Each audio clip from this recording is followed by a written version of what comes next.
Hello, John. Thank you for coming back to the channel. Thanks for having me. So there's been a lot of news breaking today. So hopefully we can go over that. But I want to tell the audience that we John has a new way that you can read his content, and that is he has a channel on X. The link is in the description of this video, and just click that link. But also, you can click the links to his website, and you'll be able to subscribe to his periodical and the readings. We'll go over what that all entails. But please click the links, subscribe, follow, help support John's work. So, John, as I do some of the admin behind the scenes here, take it away. Yeah, the other thing I would add too is that the X format is really easy to read in all platforms. So, and you can also link, like with my website, it's literally like I've taken my website and put some of my articles up on X, and you can read it. The links are very good to also donate to subscribe to the full Hogue Prophecy Report. Um, And for any of those people who are wondering if I've been flashed by an alien UFO, it's just I was out in the sun a lot today. That's why I'm flushed. I'm trying to look like Tucker Carlson, I guess. Overly burnt. I don't think that'll get his ratings though. But anyway, yes. I imagine what's on a lot of people's minds is there peace about to break out in the Western Asian conflict? My answer to that is no. Yes. It's it's not, first off, this isn't terms of agreeing to negotiate is what they're finally come to this point. So all these 40 false starts that have happened over a few months is now going into another round of potentially false starts. Um, it's the so midnight in Western Asia, so it's probably now. This is I'm speaking here at 7:03 Pacific Standard, and it's 10:03 in Eastern, and so all hostilities should stop. So that's the first hurdle.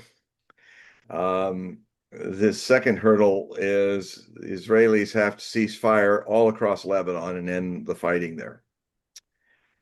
As one can imagine, the Zionists are beyond livid about this, but the and Trump has had one of his rich expletive-driven castigations very publicly about Benjamin Netanyahu, the Prime Minister of Israel, not wanting to comply.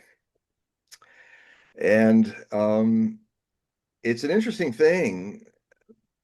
There I don't know how many ways Donald Trump has got himself stuck in what is called a Hobson's choice, which is defined as you're damned if you do and you're damned if you don't. I've never seen a leader so entrapped by all of his cabinet of yes men and women kind of telling him false tales about what's really going on, boosting his ego, boosting his narcissistic needs to be always told how wonderful and fantastic he is, that his doo-doo doesn't stink politically or otherwise. And and it's caught him really in a trap. uh, that every which way he could try to get out. It kind of reminds me of the movie with Kevin Costner as a naval officer who fell in love with a woman who had also been a very important senator's mistress. And they had, when the guy found out that she was seeing somebody else, they had a fight. It was and the senator, not meaning to kill her, killed her by slapping her, and she fell back over this rail and went all the way down the stairwell to her bottom floor of the penthouse that he had given her. and accidentally, in a fit of rage, killed her. So that he had this gay, really well played by this guy who was a gay assistant who was ready to do anything to cover things up. And I won't divulge how far he goes with that.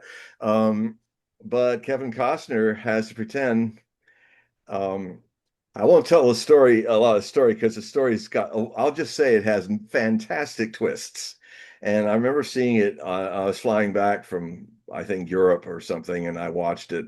Uh, and for another hour after, as a writer, I was trying to figure, is there any way out for this poor guy to get out of this mess? And after a couple hours of thinking about it, there really was no way out for Kevin Costner's character. I won't do any spoilers, but you got to see the film if you haven't seen it. It's marvelous, marvelous high jinks and stuff. So anyway, so in relation to Donald Trump, he's got so many traps that he's put himself in. Um, he is the amount to which he has let the Israeli government and Zionists kind of dominate his life. I mean, it's almost like it even happened with his son-in-law, Jared Kushner, who is a major contact in all of that. And he's got him working with Witkoff, who are, kind of, I would say, Mossad assets as well, working both sides of the issue. And um, so everything's absolutely insinuated with that. And then on top of that, even more, people don't talk about this enough, but the other problem is all the Christian nationalists, like that are all very gung-ho about Israel.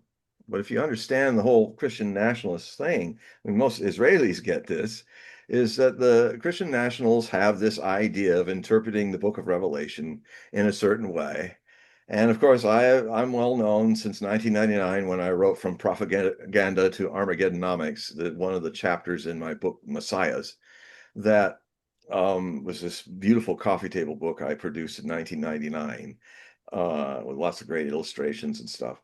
It basically had the premise that the book of Revelation is not about anything beyond the first century of the new millennium. It is it is basically its prophecies end with the millennium. The Christians' true millennium is a few years away, by the way, not 2000. It is around it is the year, the 1000th anniversary of the final year of Christ's ministry on earth, his passion, his death, and resurrection, which would then be in 2033. It'll be 1,000 years ago that happened. We know that date. We don't know when he was born. Some people think it was a few years into the previous millennium, but we do know that he did do the crucifixion thing and made birth of the whole Christian religion in the third and final year of his ministry, which was 2033 AD. No, sorry, 33 AD. And now it's 2000 years later. And so, there's a lot of religious fervor because of that.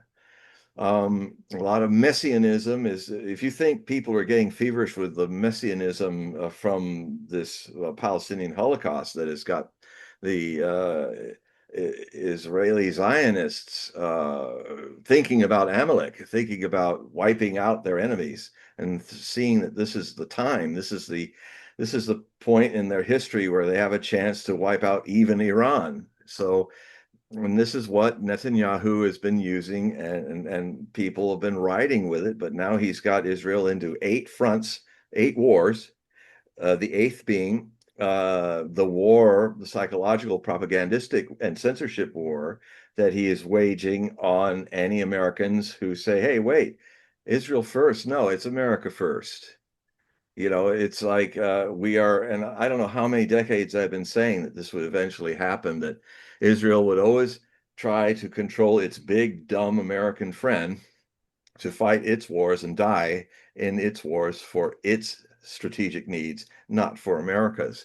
And you know, with everything, every abuse that happens in relationships, there eventually comes a time where the big dumb American nation is waking up to the fact that they're being exploited, that their sons and daughters have died by the tens of thousands to wage and die in wars that Israel tells it to fight for it.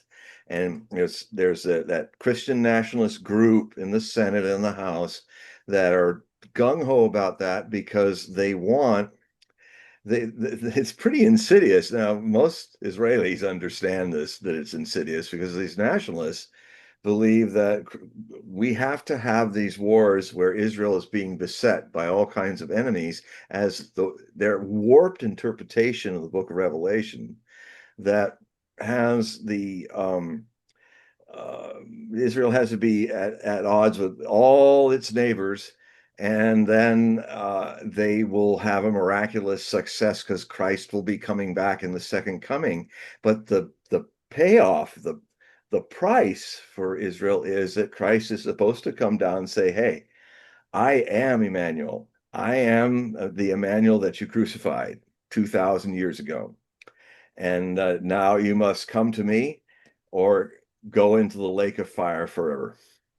This is this is what these Christian nationalists say. And when I hear nationalist in this day and age, I like to really qualify it as fascist. Just like I don't call Ukrainian nationalists of Azov or other people nationalists. That's the watered down. No, they're fascists. They're ethno-supremacist fascists who believe that their Slavic race is superior to other Slavic races, and it's the same ethno-supremacist thing that Zionism, which is another form of fascism, is in a racial-based order of saying. I mean, I think I said it last week, is that how deep is the fascism going that Zionists call people who criticize their behavior and their killing of women and children, a million maybe, in Palestine, as, oh, you're an anti-Semite. But the funny thing is that they, in that statement, without saying it, they have denied the Semitic reality of their cousin, brother, sister Semites, which are Palestinians, which are Arabs in general, come from the same seed of Abraham. So even in that accusation thrown at people, that trope, they are erasing an entire cousin brother race of Semites as being Semites that they are murdering. So, you know, it's a big mess. And I've often said that Netanyahu has really got the bull by the horns. He's spent his whole life dedicated to making the greater Israel happen. And he's probably right when he tells Israelis, this is our one chance to make this happen.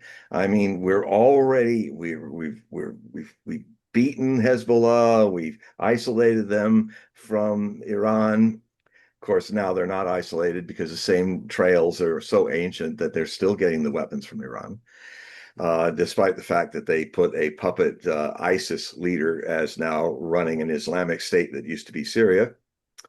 And so, but he is so afraid, that Islamist is so afraid of what Israel might do as it's encroaching into Syria to make greater Israel, that he begged the Russians not to leave Larnaca and their bases in west on the coast of Mediterranean of Syria. He needs them there for a counterbalance. So the, to cut to the chase, this agreement, I won't go into all the labyrinth. A lot of you probably been watching all the possibilities that could come out of this agreement.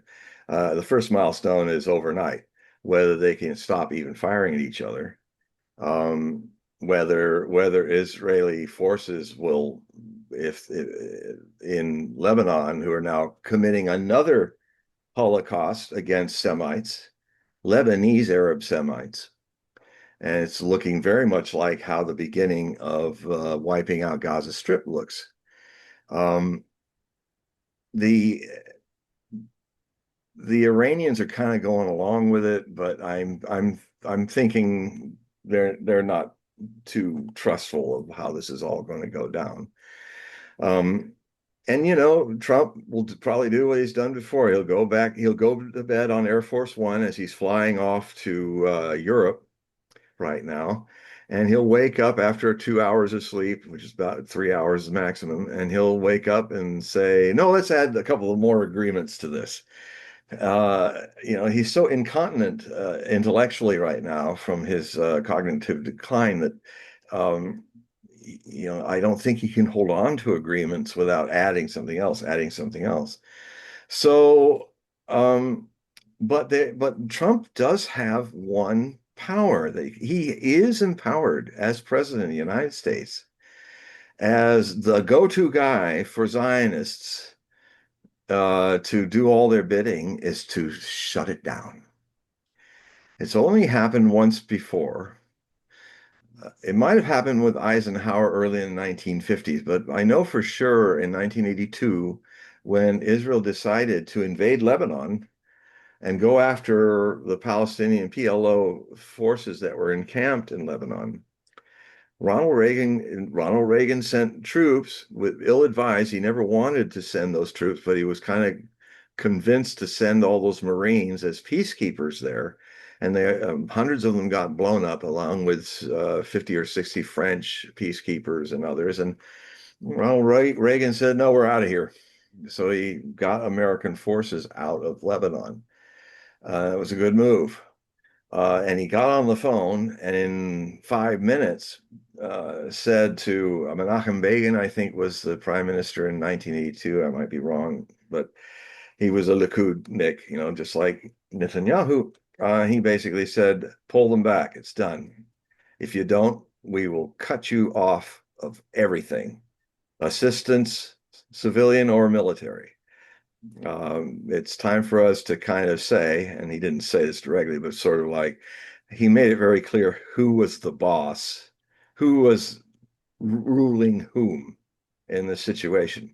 And the Israelis pulled out, stopped the war. Sharon's forces came back into Israel. Game over. You know, the irony of it is that that fighting was what gave birth to Hezbollah, the Shia Arab Lebanese movement, resistance movement that has been resisting them occupying southern Lebanon for decades after that. And now they're still fight. That karma that they've created is still there, still alive, and actually has risen from the defeat they had a few years back in this war to being even more formidable and learning from their mistakes. And it seems the Israelis are IDF, Israeli Defense Forces, are capable of doing. Israeli army is falling apart. It cannot, it's taking a lot of casualties and damage. It is not, it is revealing the weakness of Israel is it's too small a country to have such big National Socialist dreams of greater German Reich, greater Israel. And it is, and it's kind of the threat is it's wearing itself down. The Israelis are now finally getting tired with Netanyahu because he's not coming through. He's saying, yeah, just one more push. Well, the push is not working. And this would be a perfect time for the president of the United States to call up Netanyahu and say, we got to get a clarity about this. You are not the boss of me. I am the boss of you. And he's got to pull a Ronald Reagan. He's got to say, look, we don't want to have to show who's really the boss here, but I can do in a few minutes, I can set if you don't say yes to this peace agreement and go through the process of negotiating it out, I can begin a process where we will cut Israel off from every assistance, especially military. You will run out of weapons. You want to keep bombing those people, you'll soon be without any weapons. This has to end. And, you know, the other thing he might do, uh, one of the other people that are really enchaining Trump is his largest donor, Miriam Adelson, who is not, I don't think she's an American citizen. I think she still remains Even though she was married to Adelson, who was an American citizen, she still remains a Israeli citizen. And then, in an odd moment in public, Donald Trump one time said to her, "And there's Miriam. Yeah, she's really a great help, but I wonder which nation she's really wanting to help." He actually said that in public one time with everybody looking. And then she asked Miriam, "Do you want to become an American citizen?" And Miriam said nothing. Her silence said no. And it was kind of a surprise, one of those Trumpian surprises when he kind of exposes somebody and it really hits. Like you're fake news. Well, you know, he was kind of indirectly saying you're fake American and you serve Israel first. And she didn't deny it to her to her credit. Well, he could use the powers of the presidency to have ICE and the FBI knocking on her door and saying you're under investigation for manipulating the United States in a war it doesn't want to fight. And he could turn the tables on her, maybe get her deported to Israel since she's not a citizen. And the other thing he could do is start an investigation with the FBI on AIPAC, and look at to what extent AIPAC has bought the Congress of the United States, literally our government. Of course, the problem is he's one of the most bought of them all, to the tune of $250 million from Adelson. But I mean, he's going to have to play the game of mea culpa to do this. So see, that stops him because if he's going to go after the 3 or 6 million that the senator of South Carolina gets, and a few hundred thousands to several millions that each congressman and woman gets, the fact that that election that took out the senator of Kentucky was such a rigged election with $35 million being spent to take him down because he was one of the few who didn't take money from AIPAC. Well, he could just say we have to relook at our relationship with AIPAC, whether AIPAC, why, the fact that AIPAC has not, like any other foreign agent, legally declared themselves a foreign agent of another country. We're going to go into that. Why is that? Why all these decades AIPAC has, where it's clearly for Israel first. There's been documentaries. There's an amazing damning documentary that could be seen where a Jewish reporter got into AIPAC and filmed and did stuff and actually he's got the goods on AIPAC. It's totally a front for a foreign nation to infiltrate the government leadership of the United States. And, what is the oath that everybody that is a senator or a congressman or woman or the president of the United States or serving in his cabinet for his pleasure, they all have to swear that oath to the Constitution, where they have to fight foreign and domestic uh, enemies if their enemies are trying to overthrow the democracy. Um, and this is happening in a way I've never seen before in American history. It's even dangerous to say this because they're attacking. I mean, this is the fourth front of Netanyahu's war of Greater Israel. And he knows he's smart enough, a political animal, to know that the baby boomers like me were all dying out, and they're his last hold. The younger people of this country are not for what Israel is doing to its government, American government. The level of unpopularity, Israel is now the number one most hated country in the world for what it's doing, and America is just a few rungs above it. So it's not a good political space for either country to be in. And I think Trump, whatever way he does this, Trump is going to suffer a political disaster. But he's made a mistake. His whole life has led him to this mistake. And I would say that if he really is a patriot of this country, there's nothing wrong with any country having its interests. But when a country literally buys a government to see its interests fulfilled against the people of that government, that is treason. And it's treasonous what is going on. And Trump needs to, he's not going to he's not going to get out of this. He thinks he can find a way to wheel and deal. He's got to go down that dark valley, the shadow, the valley of corruption that he has been so much involved with. Frankly, if he does it, I think he will, if he's honest with it and admits to his mistakes. I'm expecting something almost impossible for a pathologically narcissistic man like this man is. But maybe because he is always full of surprises, he might see that the only way out is to go through the path of contrition. I screwed up. I'm going to fix it now and uh, put his foot down on Netanyahu and put his foot down on Israel and reclaim his supremacy as a president of the United States.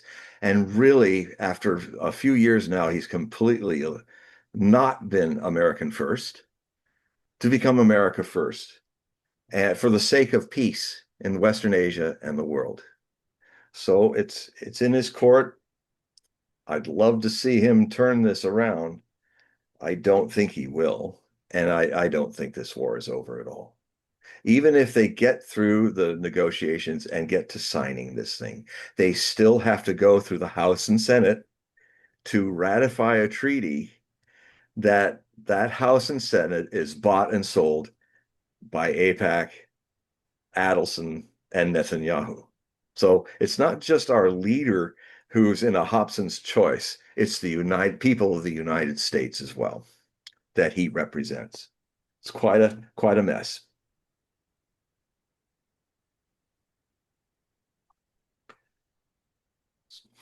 That's all.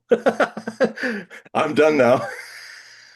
Well, you know what? I've been doing a little bit of research here while you're talking because you brought up something that kind of clicked, and I've been concerned, as you know, I've been concerned about Rosh Hashanah, right, of this year, Oh, yes, me too. right?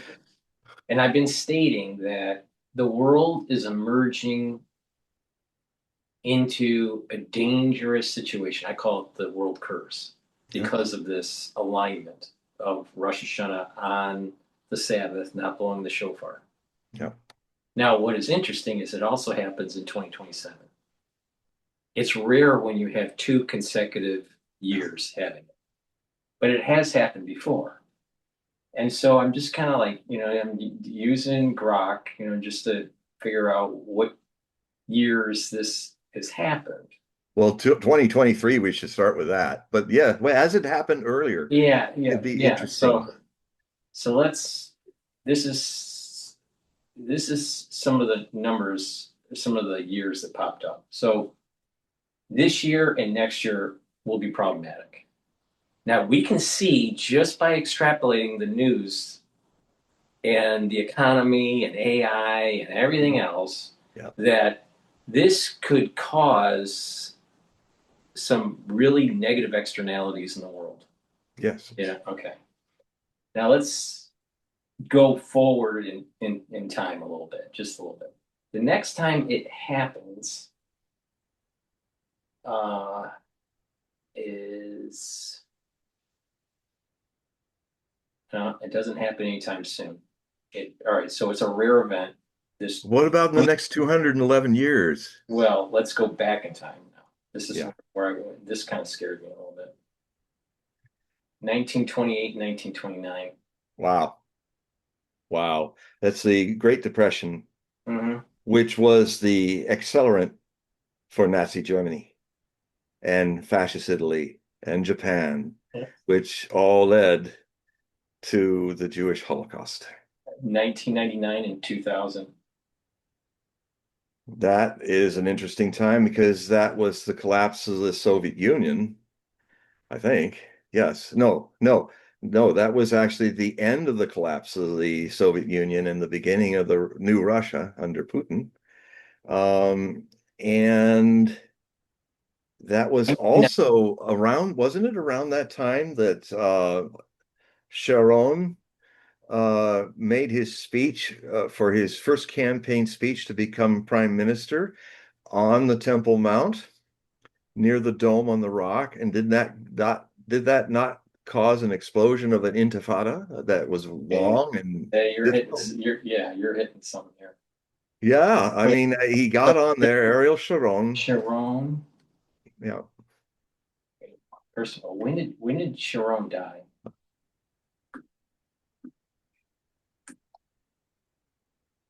What was his first name? Remember? Ariel. Ariel. Oh. Yeah, with an A.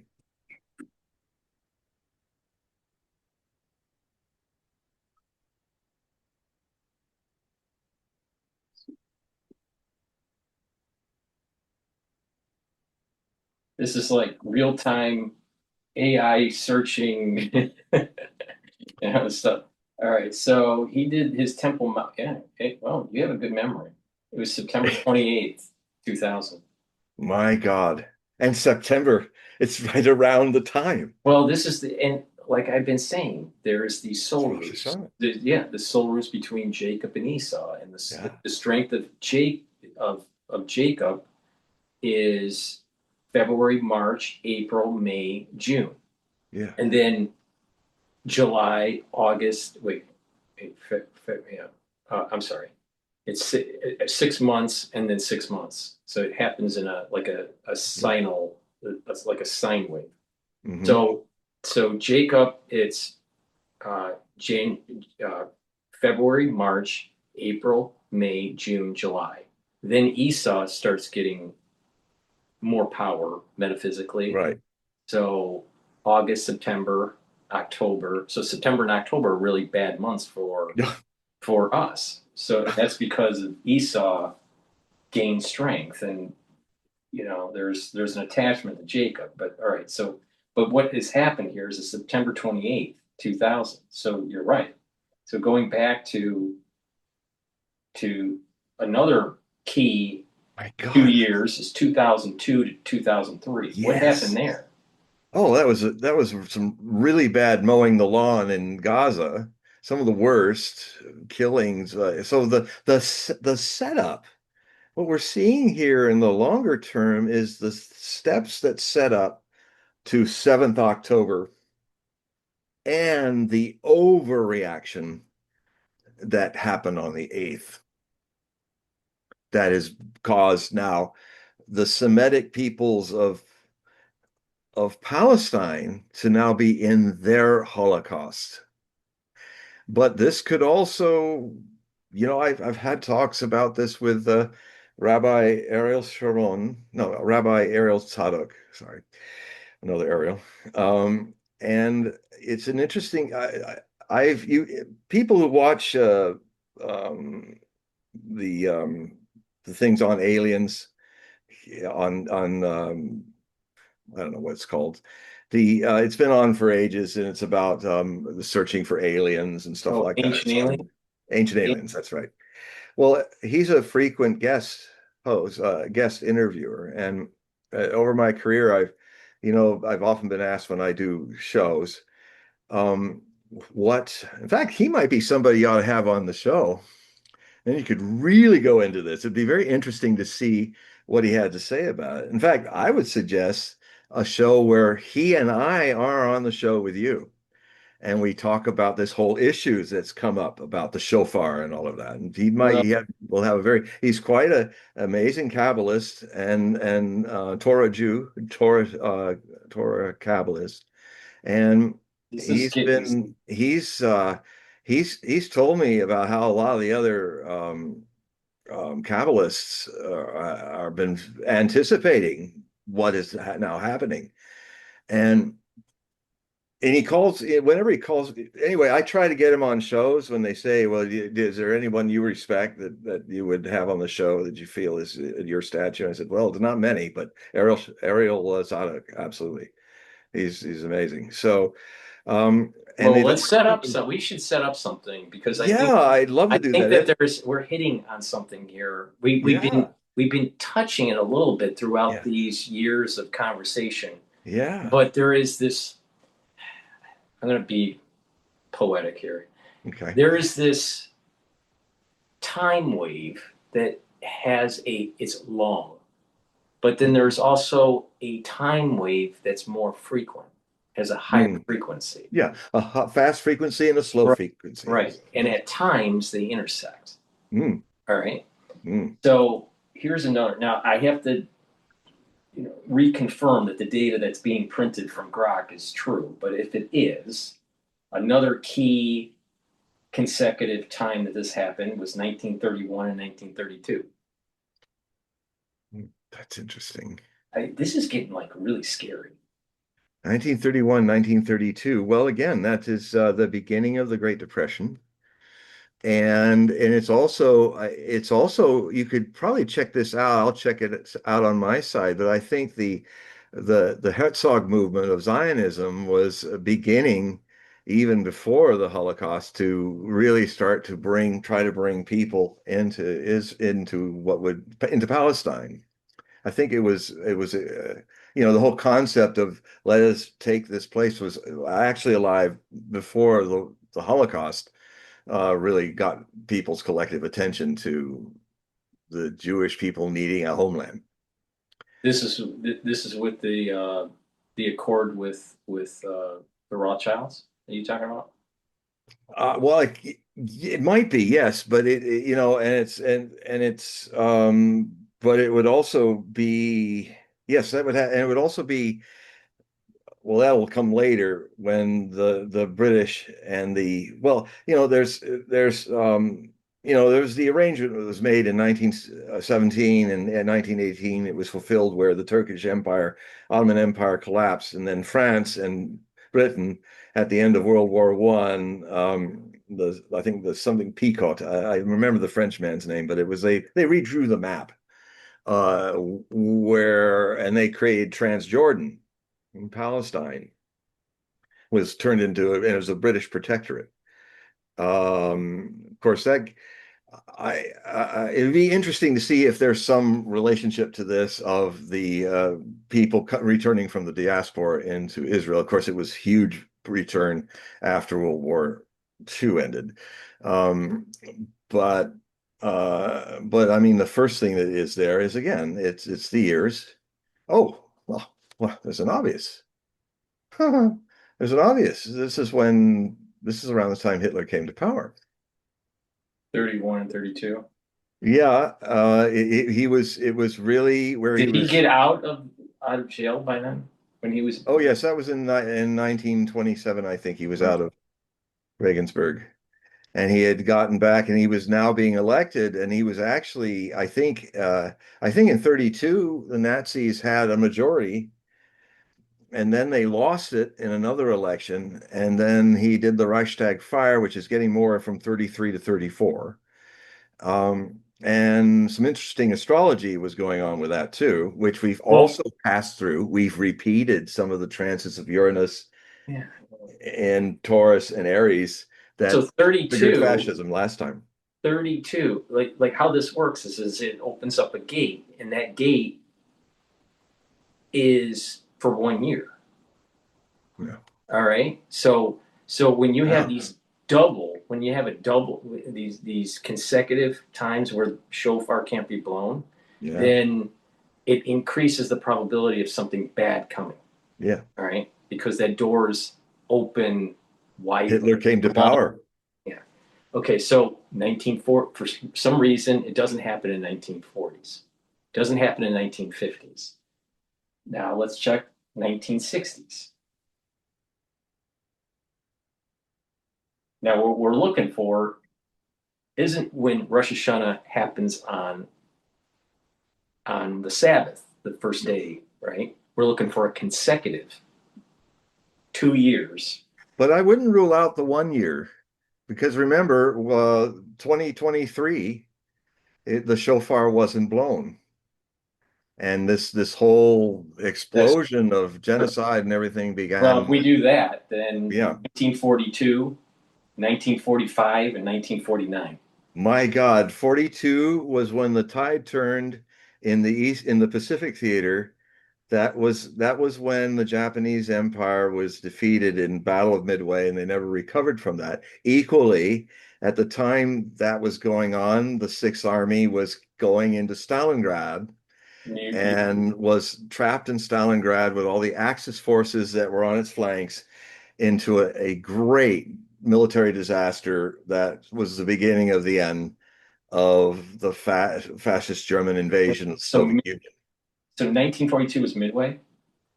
Yes, that was on June 6th or June 5th, I think, 1942. What happened was the Imperial Japanese fleet carriers, their main carriers, in one day, all four were sunk by Or the United States Navy. They never recovered from it. It was the tide turned. It took another several years for the war to end, but that was it. so, That was their chance. so mid so Midway happened just before Rosh Hashanah happens, and guess what? In 42, Rosh Hashanah starts on September 11th. Wow. That's I'm gonna Now, tell you, there's something strange with this September 11th date. And I'm not just well, saying because of 9/11 and 2000, 2001, but this damn date keeps on popping up well, it came everywhere. it came in a rare in Nostradamus's famous prophecy about that. It came up in a rare number anagram that he did because he said, on the seventh month.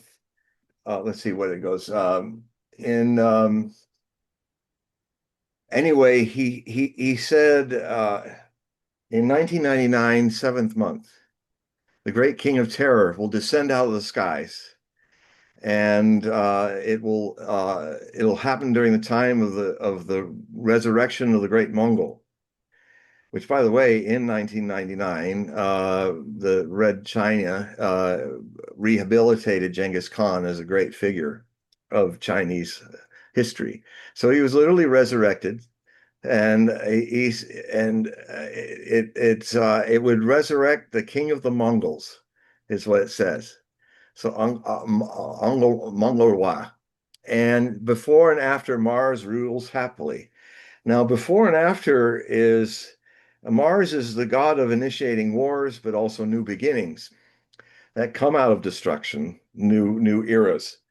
It was a new era for China because it was around that time that China really started becoming a superpower.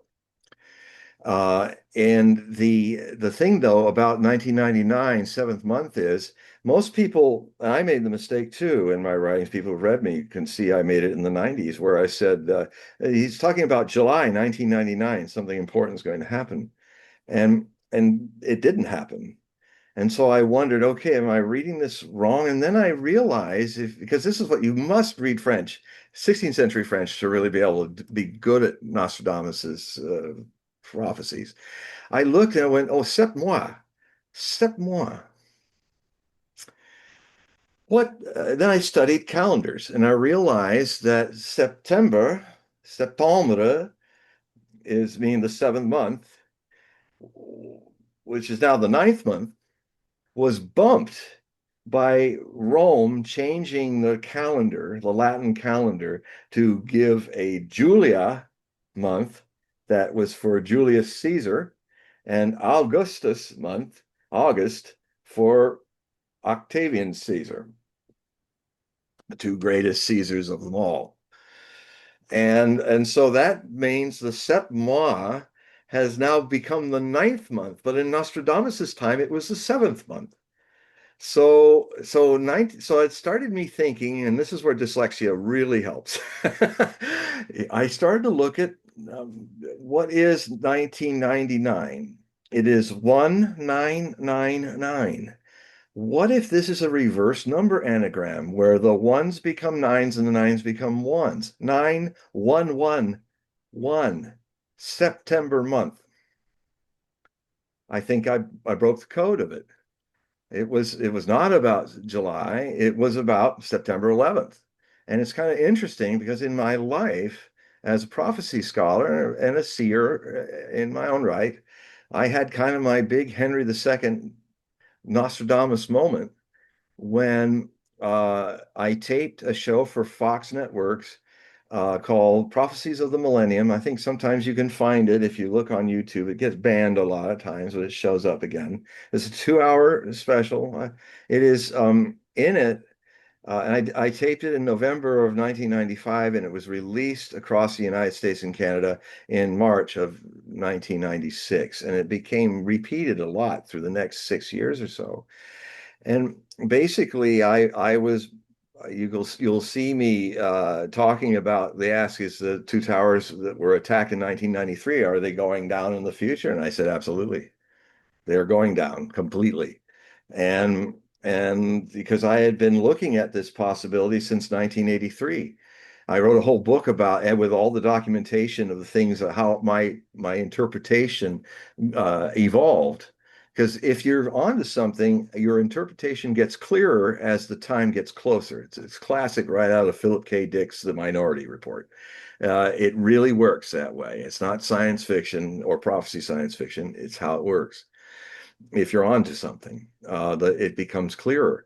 And so what happened then, I pulled all these things, 21 or so things that I said in my book, Nostradamus, The Complete Prophecies, which I published in 1997, but wrote in 1995, 1996.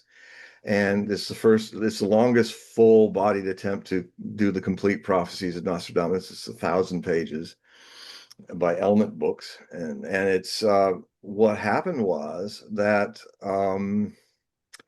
I was shocked to see what I had written, and I had written things that were pointing, long story short, to some terrorist attack, not a nuclear attack, but a terrorist attack on the two towers, that they would go down and it would happen sometime around 2001. And I had had a meeting with my colleague um, uh, Hans Holzer when I was doing a book tour. I think it was in 1994, and he had me over for dinner in Riverside, and we had a long talk about this. And of course, Hans Holzer is one of the great pioneers of parapsychology, and he had been testing the accuracy of many mediums, like Sybil Leek and some really powerful mediums in prophetic history. And he was saying, well, all my mediums are saying since the first attempt in 93 happened, that they're afraid that some nuclear explosion is going to hit New York and the two towers. And I kind of got in, my voice changed, and I watched myself say, so he's asking you, should we leave New York? And I said, no, don't leave New York, but don't go near to the Battery District. That's where the two towers are. It is doomed. That came out of my mouth. And it's a weird world with prophecy. Suddenly something comes out and you go, what's that? So and I remember when I was being taken around to cabs to different lectures and book signings, that I when I flew in from New York, all I could see, I'm 100 miles away, were those two fingers, those two towers at the end of a huge mountain range of hollow mountains, as Nostradamus called them. And I was fixated on those two towers, and I always felt dread when I'd land in Kennedy Airport. And of course, there's a fantastic portrait of the skyline where you see all the famous towers of Manhattan, and these two big towers at the end of it that looked almost obscenely higher than the rest of them. And then when I looked down streets I was walking on, see the towers, I get this feeling of dread. It's interesting you bring this up. There's a video out there that was done a long time ago, before the towers fell. It's an individual as a polyglot that could learn languages really quickly, Mhm. but also can. I think when he was younger, he had a concussion and he Yeah. had this ability. All right. He also can calculate numbers, and he visualizes events through numbers. All right. But he can also pick up language. So they tested him. He picked up like Icelandic language within 3 days or 4 days or Now, whatever. was he young or was he there's a guy that's famous who had a brain injury and he became one of the most famous psychics of the 50s and 60s. No, no, no, no. This is Okay. this His a little bit name is more. on the tip of my tongue. All right, I don't remember his name, Okay. but during the video, this is probably being recorded in the 1990s. Okay. They took him to New York to do this experiment or this test or something. And he kept on saying that he didn't feel right being in New York, and he kept on seeing nine. He kept on seeing nine. All right. So this is where it's getting really spooky. Right? Well, I'll tell you something. In this book I had done, and anybody, if you go to Amazon, it's called Nostradamus Premonitions of 911. It's available as a ebook as well as a print book at Amazon. And it's one of my most important books because it tells not only that my story arc through all this, but I start with looking at the famous documented experiences of mass visions of something coming from various people. I started with the Titanic, and then I ended with the very important visions of Carl Gustav Jung, where he thought he was having a psychotic break, but what he really was seeing in the metaphors of prophecy. This was in 1913, hint, hint. He was seeing some terrible flood of blood that it wouldn't hit Switzerland where he was, but it would flood over all of Europe. Quite a ghastly vision, and it would keep coming. And he was thinking he was losing it.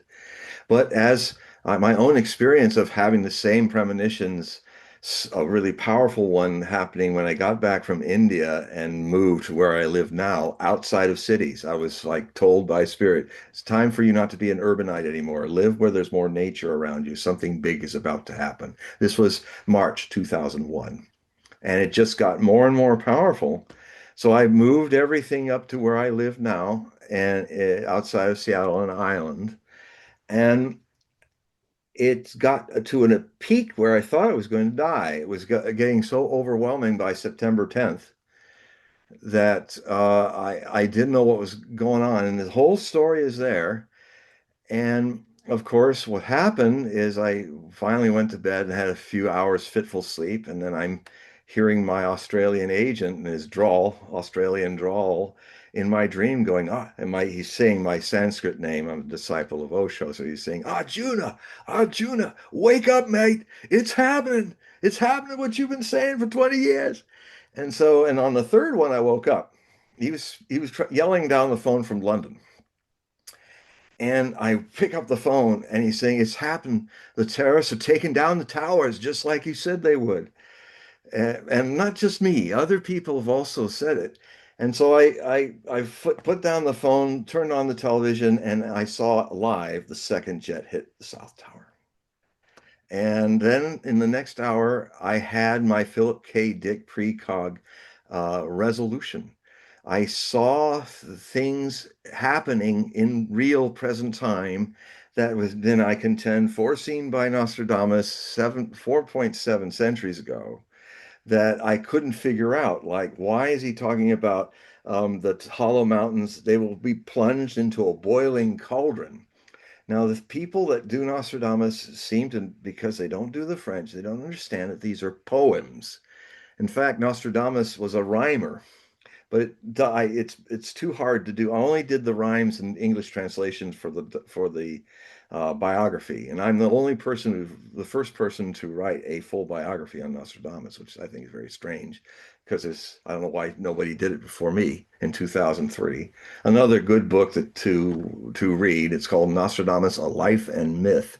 You can also find it in Amazon if you just type in John Hogue, and you'll find these books. But so you can see what it looks like in English as a poem. So you have to be a poet. Also, I'm a poet as well. You have to have the metaphoric idea that then don't take things literally all the time. So what is boiling? What looks like something being plunged into a boiling cauldron?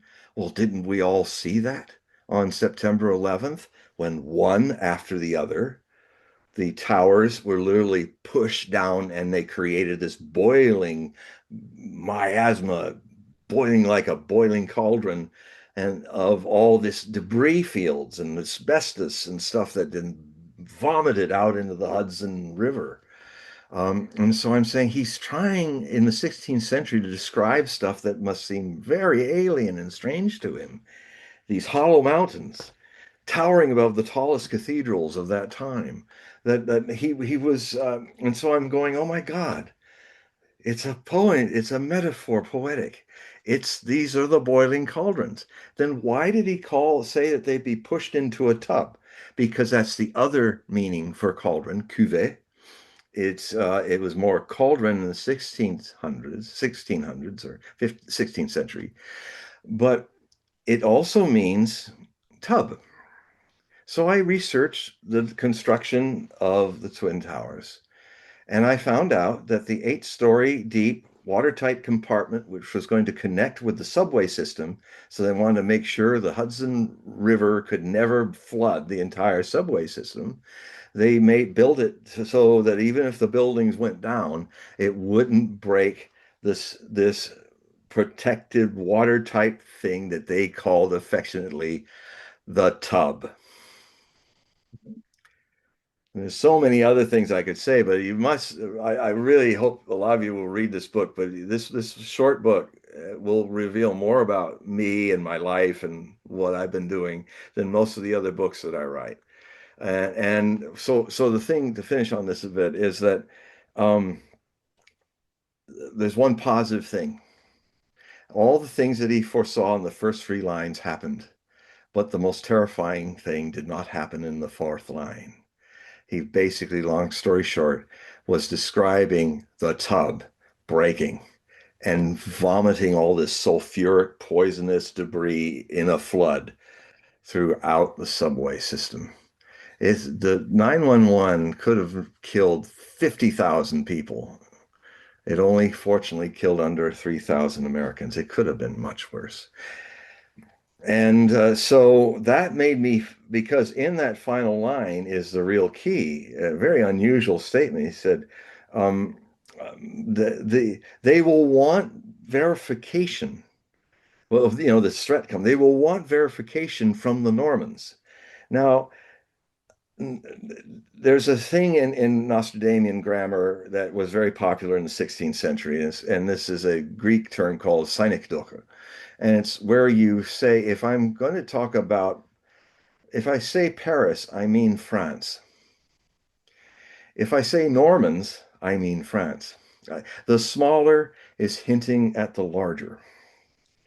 And so, well, it so happens, Le Figaro documented that on September 10th, there was a lot of wild traffic on internet and phones that they called up the Pentagon, said, we think Al Qaeda is up to something. We're getting all this stuff going on, and they're either going to attack the U.S. Embassy in a terrorist attack, or they're going to hit something in domestic America. Now, the guys took that in, they went back home and went back to work the following morning trying to figure out what the French intelligence was saying to their opposites in the United States. And then the western facade of the Pentagon was hit by one of the 4 jets. He's literally saying this thing will happen when they want verification from the French. That happened. So so anyway, just to finish this little detour here is that I did that show. I talked a lot about that. They did a special effect of the battery area being destroyed. And then they would do these things when they come back to that theme. They'd show the 2 towers and they would flash out. And then it got rerun, and then it was broadcast. I found out later it was broadcast by FX channel across America and Canada on the Fox network, cable network, a week or two before 911 actually happened. And rather than speak to me again, the suits at Fox Network, when they realized I had made these predictions, it had been documented and in books as well as on television. What was their response? the response that happened to Nostradamus when his very well-known prophecy about Henry II dying in a jousting accident, mortally wounded, which would cause civil wars in France. He didn't want these things to happen. He risked his life warning people so that it wouldn't happen, that people would go, "Oh, we got to watch out. We got to grab the king and say, chill out, man. This is you got to retire from jousting. You're 45 years of such. You're in your 40s. Your kids are way underage to take over if you die, and that would be a catastrophe because we've got this religious tension between Protestant French Huguenots and Catholics going on here. I don't think you should do jousting anymore for the sake of your realm and your sons' futures as heirs. And but you know, he comes out of the meeting with Nostradamus that Catherine de Medici, the Queen of France, had, because she was one of the first people to read Nostradamus. She used to get the books, that any book on the occult or spooky stuff, she told the Office of Copyrights to send it to her first so she could read it. So it's a damn good chance that she literally was the first person outside of Nostradamus to have read his prophecies. And she immediately got her husband to get him up to talk about this. And we don't know what was said in the audience, but we do know that Nostradamus, and I can kind of consider it possible that Nostradamus talked to him about two destinies that he had. He could die in a jousting accident, or if he didn't joust anymore, he might become this Chiron person that is a great kind of second Charlemagne that would conquer Italy and absorb it into France. Well, that was X'd out by him. And he wrote about this eclipse and wrote pamphlets about it that even said more about it. And this is stuff that I have discovered that hasn't been translated in English. He wrote a lot about it. And he was trying to stop it from happening. I was trying to stop 911 from happening. But what happened to him happened to me. Not, fortunately, not as potentially violent as what happened to him. See, the 10 days after the jousting accident, when Henry died in agony from this splinter of a jousting stick that went through his, in between his eye and eye socket, and went deep into his brain, and then it got infected and died a horrible death, as he said he would, Nostradamus. Um, Gabriel de Lorge, who was the knight who didn't lower his jousting stick fast enough, had made the mistake, and it bounced off the king's cuirass, and it went right through the gilded cage of his helmet, which he says his eyes will be pierced through a golden cage, the golden cage of his visor, and then he'll die a cruel death. And so this man, it was by accident who did it, but he was also a Protestant. I guess he was kind of protecting himself because of the same kind of feeling that, oh, you wanted to kill him. He yelled out when he heard the news the king had died, "Cursed be the one who predicted so evilly and so well." So the thing is, so then later that night, there was a mob that left Paris to the suburbs to a chateau, which is the offices of the Roman Inquisition in their embassy in Paris. And they demonstrated in their thousands before the church justices, and they burnt effigies of Nostradamus, demanding that they burn him alive for predicting this prophecy. So here's the thing. We haven't changed much in 4.7 centuries. There is this idea that people who predict evil things coming are somehow wanting them to come. That is not true. Uh, but we're paid for it. Those of us who have that gift, we're paid for. They suddenly, well, you made it happen.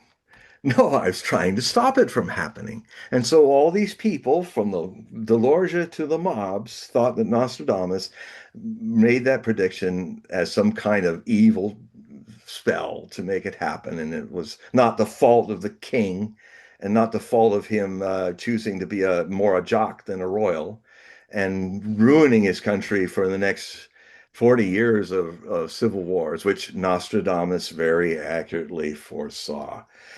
And so here I am telling the people at Fox that we had done this show and I had made these predictions as they must have seen it.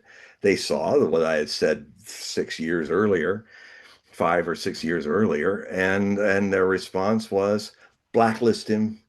He's never to appear on any Fox network show, not on Sean Hannity like he did once before, and he's not to be ever allowed into anything we broadcast because I imagine that they got people calling from the White House and from Langley saying, "What is about this guy and his prophecy? What was that all about?" Was shown across the United States like 2 weeks before it happened. Right. So this was my Nostradamus Henry II jousting prophecy moment. So, Which so for the ones that are listening right now that are just joined, I just want to reiterate that there are these times where Rosh Hashanah coincides with the Sabbath and you can't blow the shofar, and that prevents the Jews when they blow the shofar by not being able to blow the shofar. It allows for Satan or Satan to to continue on his trajectory. Normal Rosh Hashanah, you blow the shofar and it silences him so you can get a blessing. So these years that it happens, there's a potential curse on a community, on an yeah, individual, on the world. country, or the whole world. And Now, remember, Satan also has the role in Judaism as a prosecutor of right, sins. right, exactly, Yeah, exactly. And that's the reason why you're blowing the shofar to silence the prosecutor so you exactly. have a You better, have more luck than have yeah, to confront your sins. right. Okay, now there are times where Rosh Hashanah coincides with the Sabbath, and there are rare times where this happens consecutively. Yeah, And it seems that when it happens consecutively, there is an amplification of the curse. yeah. Okay. So here's another. So 1960s didn't have a consecutive Rosh Hashanah. All right. But the times that it happened on the Sabbath was 1962. All right. Okay. And you have to remember that's September of 1962 that carries on until October, roughly, of 1963. Right. Well, 1963 wasn't so great for JFK. Yeah. Oh, Well, that's very significant because the whole world's direction changed right, when right, that happened. right, right. So for the ones that are listening here, the curse is lasting for the year Yeah. during the Jewish calendar. Right. All right, 1969, it also happened. That's very interesting. The eve of Yom Kippur War, during the War of Attrition, when Israelis were on the Suez Canal with their fortresses, and there was fighting for years in this kind of frozen conflict that then climaxed in the most potentially successful attempt of Arab armies to overthrow the Israeli state in October of 1972. Okay, now the rare event where it's consecutive. 1975 and 1976.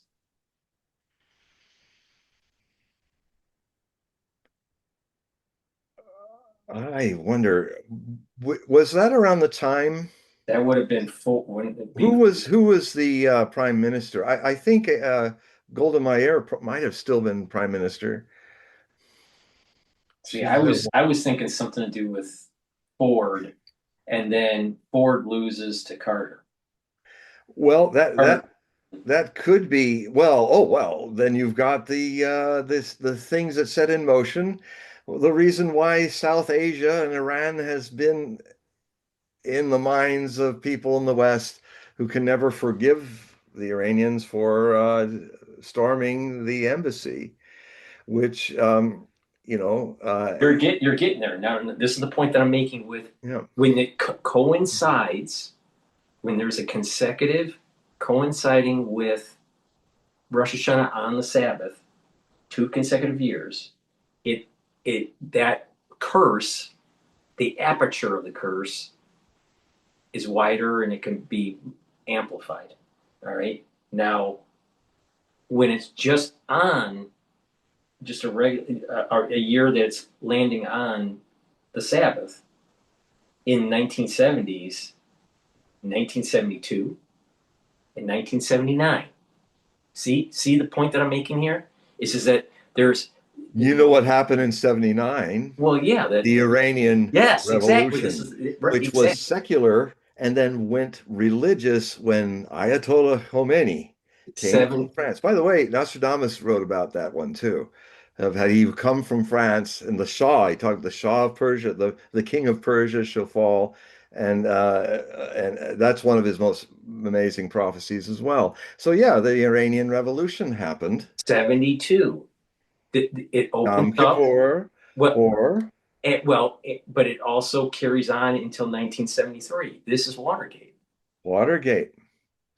All right. Yep. Now, Which was unfortunate, whether one likes or doesn't like Nixon.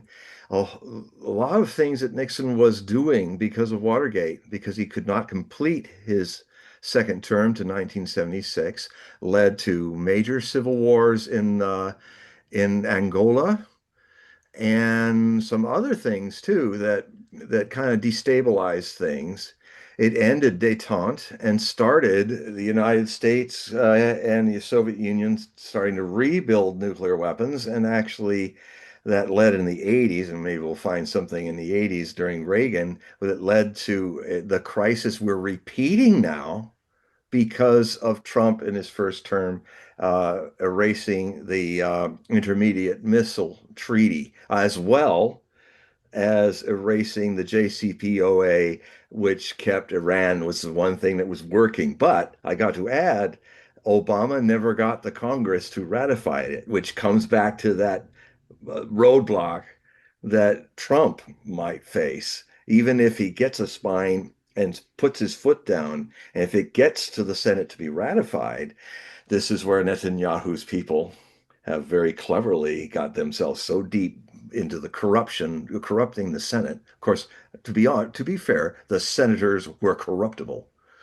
so it's not like they're right, victims, they're part of the problem. right. So these things, these repeated karmic issues, these karmic echoes keep coming back.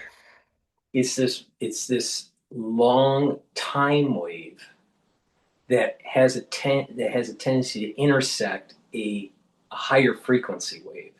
And Yes. so so in the 1970s you had a consecutive Rosh Hashanah on the Sabbath, 1975, 1976. All right. That's opening up something that gets a little bit more push in 1979. Now, what's Yes, interesting because is that's the election of Ford, and who was kind of a caretaker president, I think. Or was that Carter? Was Carter elected in 76? 76, I thought. Yes, because Ford just did not get elected as his himself. Right, He was the caretaker right, president. That's right. It was Carter. Yes, it was right, 76. Well, right. yes, a whole lot of things went south with Carter Exactly. And then 79. in the Middle East. And there was 79, it happens again. And then Yeah. we have the Iran issue. Now, what is interesting is there's no consecutive Rosh Hashanah with the Sabbath in 1980s, but it does happen on the Shabbos in 82, 86, and 89.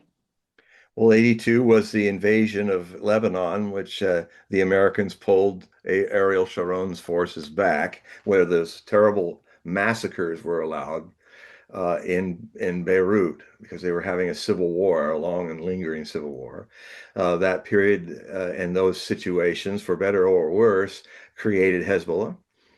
And Hezbollah is defeating the IDF right now soundly, as the IDF seems only capable of destroying entire towns full of innocent civilians in Lebanon. which is not making things feelings So like wait, the Beirut bombing was in 82 or 81? 82, wasn't it? it was in, I think it was the Marine bombing and the French bombing, which killed 69 people after the bombing that hit, I think it was 82, yes. Okay, so and there was 1986 and Wow. then 1989, and wasn't the fall of the Berlin Wall in 89? Well, it was the end of the Cold War. The Cold War See, officially ended in see, December 1989, and a lot of people mistake 1991 or two. That was the afterbirth of it. The official declaration of the end of the Cold War. It's funny how historians and people miss this. Is when Premier Gorbachev of the Soviet Union and George W. Bush Sr., H.W. Bush Sr., got on this big yacht-like boat surrounded by a U.S. and Soviet Navy in the Mediterranean, and they officially signed and declared the end of the Cold War, which had been raging since 1948 with the Berlin airlift. okay, so we have the fall of we have the end of the Cold War, and then all of a sudden the next consecutive pattern is 1999 to 2000, which carries into 2001, and this is opens up the whole 9/11. But were there any issues in the 1990s with There the was shofar? also 96. Was it a single one or a Yeah, double? no, it was a single. So there Okay. was a single one in 96, and then a consecutive one in 99, 2000. Wow. Okay, 96. Let's see. I'm 90, trying to think where what might have happened. 96 would have been Well, it would have been, re-election. Wasn't that the re-election for Clinton? yeah, that would be Clinton's second term, but it would also 96, 97 When did the blue would dress? be the heat up of the years and years where they were flying U.S. and planes over Iraq to, that what Oh, was the that? no-fly zone. The no-fly zone war, which lasted for the bulk of the 90s. And that's when Clinton started to do that kind of set the stage for him starting little wars with Iraq to distract people from his sexual affairs Okay, so out of wedlock. the 2000s, it happened in the consecutive pattern was 2002, 2003, and that was it. And then obviously the one that we talked about in 2000. So there was a Wow, yeah, I mean that's wow. So what about the 2010s? 2010s.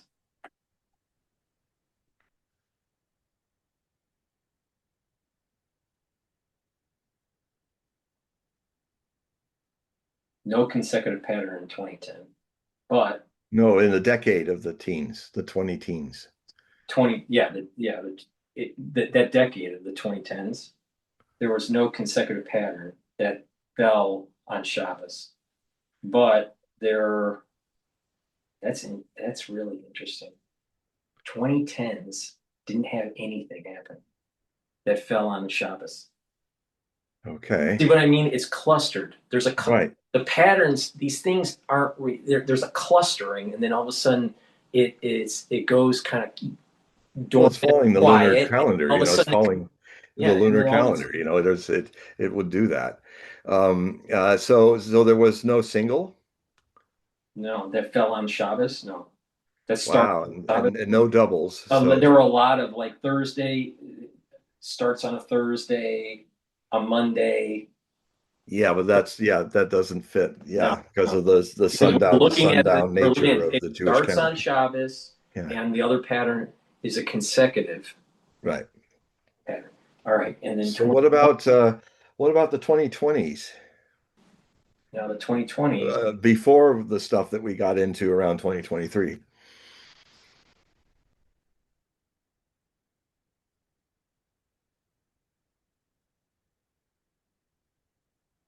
2020, 2020 was an isolated event. 2023 was an isolated event. then the consecutive pattern of 2026 and 2027. So something is happening, and we know what happened in Well, 20. I can tell you. I'm telling you that the COVID, Afghanistan, Yeah. the fall of the Berlin Wall, And the 2020 and it's all 2020 was connected. 2020, and Americans don't understand this, but the Iranians is burned into their memory. The 2020s was the year 2020, 3 days into it. Um, the Eisenhower, the General Patton of Iran, Qasem Soleimani, of the leader of the Al-Quds, a very beloved, like Eisenhower, who defeated Yeah. ISIS with an Iranian general, Iraqi general called Mohandas. Um, the two of them, in the wee hours of January 3rd, 2020, were flown in. Well, he flew in from Tehran into Baghdad because the prime minister, an acting prime minister, that is, of Iraq, who was a U.S. picked guy, said that he got a communique from Riyadh in Saudi Arabia. Long story short, Riyadh was open to talks to bring détente between Iran and Saudi Arabia and end the danger of the whole Gulf War going up in flames. So Soleimani was chosen to go speak to him. So he was met by Mohandas at the Baghdad International Airport. They got into the same car, and the motorcade shortly after leaving the hotel for him to sleep for a few hours before we speak with the Prime Minister. The United States launched a drone attack, killing him, Mohandas, and five other people outside the Baghdad airport. And and the United States had called up the prime minister after because he informed them that this was happening. He was just being dutiful and informing, oh, this might be good, this looks like we might get peace or something. So he dutifully reported to the United States. And then an hour later, probably the CIA called back and said, well, thank you for telling us that. We're going to kill them. We're going to assassinate them. And he says, you can't do that. You can't do that with prime ministers. I've invited them here. You've used me as bait. And there's a peace thing that could happen. And what the Americans were trying to tell him is, we don't want peace between the Saudis and the Iranians. It's bad for our domination. So this thing they did was to put him in his place. And but they didn't understand because these people don't understand the Middle East. They don't study it, even in Langley, Virginia. They don't, I'm sure they have analysts that know what things are what in the Middle East that are not being listened to you. And I know some of you are watching know just who you are and how your accurate intel has been ignored by the kind of people that surround presidents, especially. And it's this president in his first term, towards the end of his first term, that listened gullibly to all this stuff about Soleimani being this bad, evil man who was about to launch some terrorist event on the Baghdad, this or that, and that was all BS. And frankly, I've even had people say, "Well, he killed a whole lot of Americans." Back during when we were occupied, when we invaded Iraq without being invited. We I have to say this because it's very important. And what I would say to anybody who says that now is, yeah, he killed a lot of Americans. Didn't we kill a lot of redcoats at the beginning of the American Revolution that came in ships and occupied our area without being asked? We were the invaders of Iraq. Iraq did not ask us to, people of Iraq did not ask us to come in and kill 1 million of them in the crossfire of the next 8 years of war and turmoil and civil war that we started in Iraq and then left the ruined cities of Ramallah and others so polluted with our uh, depleted uranium bullets and shells that the radioactive mutanting of babies and things that was even worse than Hiroshima, who we also blew up with a bomb. an atomic bomb. We're the only people who've used this. Maybe we're weeks or hours away from that changing. We might not be alone, or we'll repeat it again. So yeah, Soleimani, but I had to say, you dumb people in Langley, you don't understand that you just murdered what is equivalent to murdering Eisenhower and Patton of the Shia Muslims. The people who, not you people, you profited from ISIS and Al Qaeda. These people defeated them. Maybe that was the revenge you're taking because he took away your tools of terror. And um, so the Iranians said to Trump, said, "We're going to bury our dead first, but we will respond. We're going to demonstrate to you something. We're not going to attack and kill any of your troops, but we're going to make a demonstration of who you're dealing with, who you don't seem to know what kind of people you're dealing with." And so what then happened for the next few days was, first in Baghdad, tens of millions of Iraqis marched in the streets of Baghdad with the coffins of Soleimani and Mohandas and the people that were in their entourage. A sea of black, millions of people. And then it started in Tehran and Isfahan and other cities. 15 million people in the streets of Tehran. You could see them literally going off to the horizon. I have pictures of it in the Hogue Prophecy reports. We awakened a sleeping giant and that was the beginning of really the resistance to basically Zionist influenced actions. And now that's coming home to roost. So, Doug, so, so 2020 is least known, but it is incredibly the Arabs, the Arabia and Iran were, and they did for a while have détente, and then we destroyed it because we don't. Our leaders and you led are then your fate is with them, whether you agree with them or not. Is we want the world at war because it's good business. And God knows now the what's happened in Ukraine and what's happening also in South Asia is showing how your military industrial complex is purely in for the money. They're not patriots for the United States. They're purely into the profits, and they love to make profits to the point that even you want to know why 12 F-35s got blown up the other day in the hangars in Jordan? Because they were probably couldn't fly because they're like most F-35s, three-quarters of them are usually in the mechanic shop getting overhauled because they're crap. They're multi-billion dollar pieces of junk.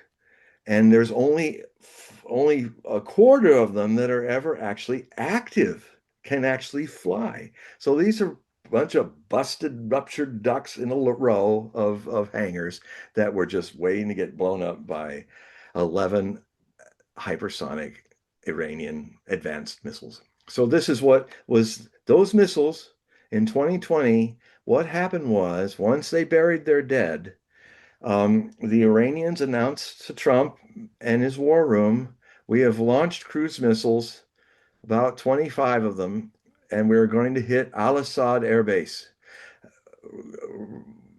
Go make a message to everybody, all the American soldiers there, get in your bunkers, get get into safety. We don't want to harm any of you, but we are going to give you a demonstration of what we can do. And what they did is, after a few concussions, they were pounded by these missiles all night. And then the next morning, they found out what they could do. They had their cruise missiles back then were far better than our Tomahawks, which constantly give out. You know, when a whole bunch of Tomahawks, 62 of them were launched by Trump in April of 2017 to hit an air base in Syria, about 30 of them fell out of the sky because they have this problem because they're not really that good. They're old and they're not they break down just like the F-35. Why is that important in a money situation? If you're this greedy bugger who wants to make hand over fist all kinds of money in the war business, one thing you can never have is peace. The other thing is, if you want to keep making money for these wonder weapons that you create, you make sure they have a planned obsolescence so that you keep making money on them being repaired. And that, ladies and gentlemen, is what the little ring of multi-billionaires that ring Washington, who are the people who run the military industrial complex of the United States, are doing. And now that karma from 2020 is coming home to roost on you, the United States. You are running out. You have expelled all these missiles into Ukraine and all these tanks and all these guns, and they're now rusting on the fields of battlefields that Ukraine lost fighting the Russians, who have a military industrial complex which is purpose based. It's not profit based. They want things that work and they not and don't go into the shop and have to be repaired. Their moral compass is alive. Our moral compass in our military industrial complex is dead. And so we are Death Eaters. And our ways to war are bringing us to a point where death eating could take the whole civilization if this continues. We are in the most dangerous times, and these numbers and the importance of 2020 in the shofar Rosh Hashanah situation is definitely in play. And 2023, of course, is when the Palestinian Holocaust started. It's when more Jews were killed by the Hannibal Directive on the 7th of October by Israeli forces invoking the Hannibal Directive, where hundreds, I watched the films of the helicopters of the Israelis strafing and missiling all those people that were in the rave concert. And it's ironic. You see all these people. I clearly had seen footage of them. They're all in their dancing outfits and all running for their lives from this helicopter that's running up against them. And I am even seeing a few Palestinian heavily armed people running with them. They're all trying to run away from it. And I watched them. You can see these links. They're still out there, folks. The Israeli armed forces killed the of the 1,200 Israelis that were murdered. Two-thirds of them were murdered by their own people. And there's a lot of indications that shows that Netanyahu knew for a long time this thing was going to happen, and he needed this false flag to declare Amalek to be the prophet Samuel calling the Amalek, which would be all the Palestinians targeted for death and expulsion, but more death. And that death is going on. They killed all the journalists that were Palestinians, 600 of them. They killed them all. So that's to blind you to not see what's going on now. And nobody can get in and see. And the starvation is going on. They are killing those people with starvation, with murder. It's a Holocaust, folks. And I cannot imagine my Jewish blood in my many bloods is just cannot fathom that Jews would become Nazis, killing Semite Arabs. And these same Jews would say they're not even Semites, which you know is a lie if you've read your scriptures. And what's concerning me, John, is that mankind has done some really bad things in 2020, as you mentioned, and other things too. Yeah, the plague, we have to Right, right. specify too, that was there. That was terrible. You know that 10 million people died from that, from the cure? More than that, I think. Yeah, well, yeah, But and still are dying. right. Well, there's going to be a lot of pathologies that emerge that are related where people exposed Turbo cancer. earlier. Right. Now, Yeah. so we have the 2020 window of Rosh Hashanah on the Sabbath, and then we had 2023. We know about October 7th and that what that ushered in, Hmm. and everything that we have done as mankind. is getting amplified in 2026 Yeah. on September 11th Yeah. when Rosh Hashanah coincides with the Sabbath. The Yeah. shofar can't be blown, and the same thing happens the next year, and that's October 1st. Yeah.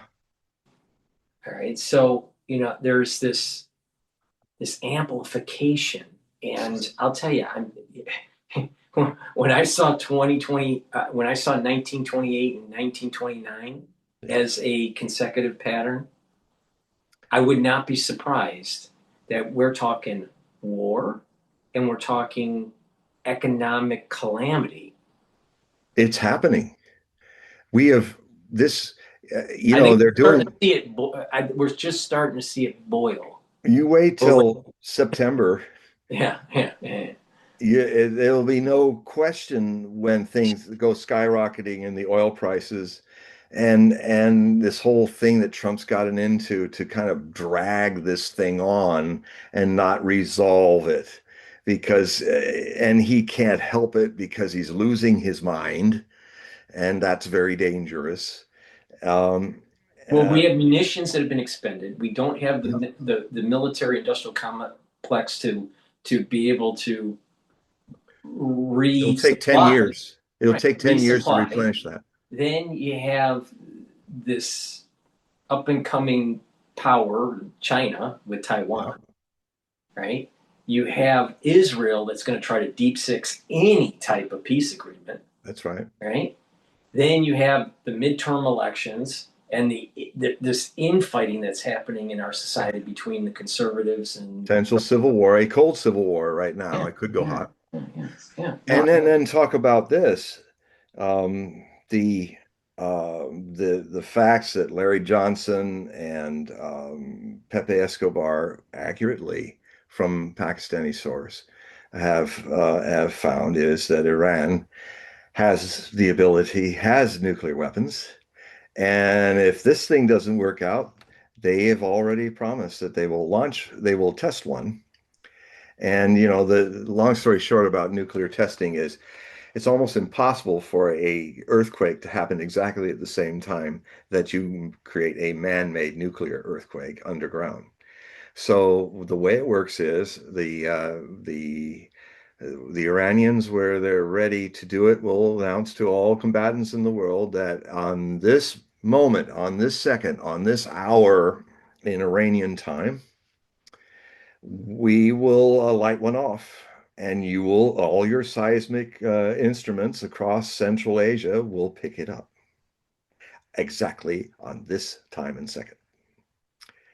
And so, then you get a nuclear size seismic activity. And I think because a lot of people keep talking about three bombs, I mean, Ted Postal made it very clear. He's a ballistics professor at MIT, a really good source of mine. And he made it clear that Iran has enough fissile material to make 11 Hiroshima-sized bombs. So that's almost like what North Korea had when in the end of the 1990s, they started saying, okay, on this hour, we're going to do this, and then we're going to do that. And they did three tests. So there would still be enough bombs. So the whole idea of the Samson option happening is also in play. Where Israel, if it can't get what it wants, and a greater Israel, it'll, like Hitler said, if I can't win, I'll take the whole world down with me. Now I kind of believe I'm saying this. I'm seeing Jewish leaders and Jewish people kind of ready in Israel to do exactly the same thing. How does that happen? It tells me that the enemy that is your enemy that you hate and are afraid of, you can become that enemy if you don't find a more aware and loving, compassionate way to assess how your part in getting into this mess. We always throw it on the person abusing us, but hey, I'm somebody who lost $500,000 from an embezzling publisher. My first book, my major bestseller, I didn't get hardly any money from it because he embezzled the money. And I was so angry about that, murderously angry. And then I had to get tired from being so that, and I had to kind of sit back and say, hey, Mr. Hogue, look in the mirror. It takes two. I took my power back by saying, well, what about you? What did you do? How did you walk into like some hippy dippy idiot and let this guy take you for everything? I mean, thank goodness he got my foot through the door. But I've never had money since then. I would have had a nest egg of $500,000 if I had invested and sat on it. It might have been $1 million now or more. Um, but when I started to own my own part in a thing, as the Israelis must do, as the Americans must do, then you've empowered yourself to get out of the trap. And you've be my master Osho used to say, we are as individuals 100% responsible for everything that happens to us, good, bad, or indifferent. And all that means is that's empowerment. That means if you have tragedy or if you're robbed or if, like I was, like most people have not been robbed that amount of money individually, you either can eat yourself up with hate or you can grow up and become wiser from the experience. And that's the alchemy that needs to happen in the world with all these things that are happening. And yes, I mean, I have already written in the Hogue Prophecy Bulletin that these next 2 years, 2026, 2027, and 2028, also are the climax to this current conflict, this World War III that began on the 2022 February, starting with the first campaign being the Russians coming to save Ukrainian-speaking Russians from the Nazis that overtook Ukraine, who were massacring them. And they preempted a NATO-trained 160,000 man army of Ukrainians that were trained by NATO, had a lot of mercenaries, Americans, you name it, Colombians, Poles, by the battalions, all sheep dipped in Ukrainian uniforms that in February were gearing up to do an ethnic cleansing of the Donbass region. And this is the same region that we're literally months away from Russia taking back the whole Donbass region. And so the war is reaching a climax. Konstantinovka fell today. It's now all left is the mopping up. This is a significant breakdown of the fortress cities. The last part of the line the Ukrainians are holding in Russian-speaking Donbass, in Donetsk, which for 300 years until Lenin moved them into Ukraine were Russian provinces, never part of Ukraine. There's karma for you. Now, forced they didn't want to leave Ukraine. They wanted to have more autonomy, but still stay in Ukraine. But then the Ukrainian fascists, with their swastika flags and their Azov battalions and stuff, started massacring them. And so they fought back, and the Russians helped them. And then finally, the Russians had to be pulled into the conflict. So in this summer, it's probably going to see those major cities. They're the last bastion of Ukrainian nationalist control of the Russian-speaking provinces that chose to leave Ukraine because of the harm and the massacres and the violence and the lack of love, or just, oh, you're sub-Slavs. We'll just clean you out. We'll take all your mines and all your industries for ourselves. What was Hitler doing when he went into Ukraine? He was trying to take all the industries and stuff and the crops and all. He didn't care about the people that were there. And I just remind Ukrainians that 7 million of the 27 million Soviet citizens that died were Ukrainians fighting Hitler when he invaded Ukraine and the Soviet Union. And I see now that a lot of the memorials about the war, they've kind of shifted attention to the Great Patriotic War, because then they'd have to admit that they were fighting with the Russians, and make their museums look more at the Ukrainians that fought with the Germans, who were also National Socialists. It's shocking. I'm part Ukrainian myself, so it shocks me. And Ukrainian Jew and Russian. I'm also Russian heritage, so amongst the many other things. So anyway, there I am saying that. Now, and then just one final thing. We are now seeing a debate happening in Russia. I saw a very good interview where they had Sergei Karaganov, who is a very interesting Russian advisor to premiers of the Soviet Union and the Russian presidents.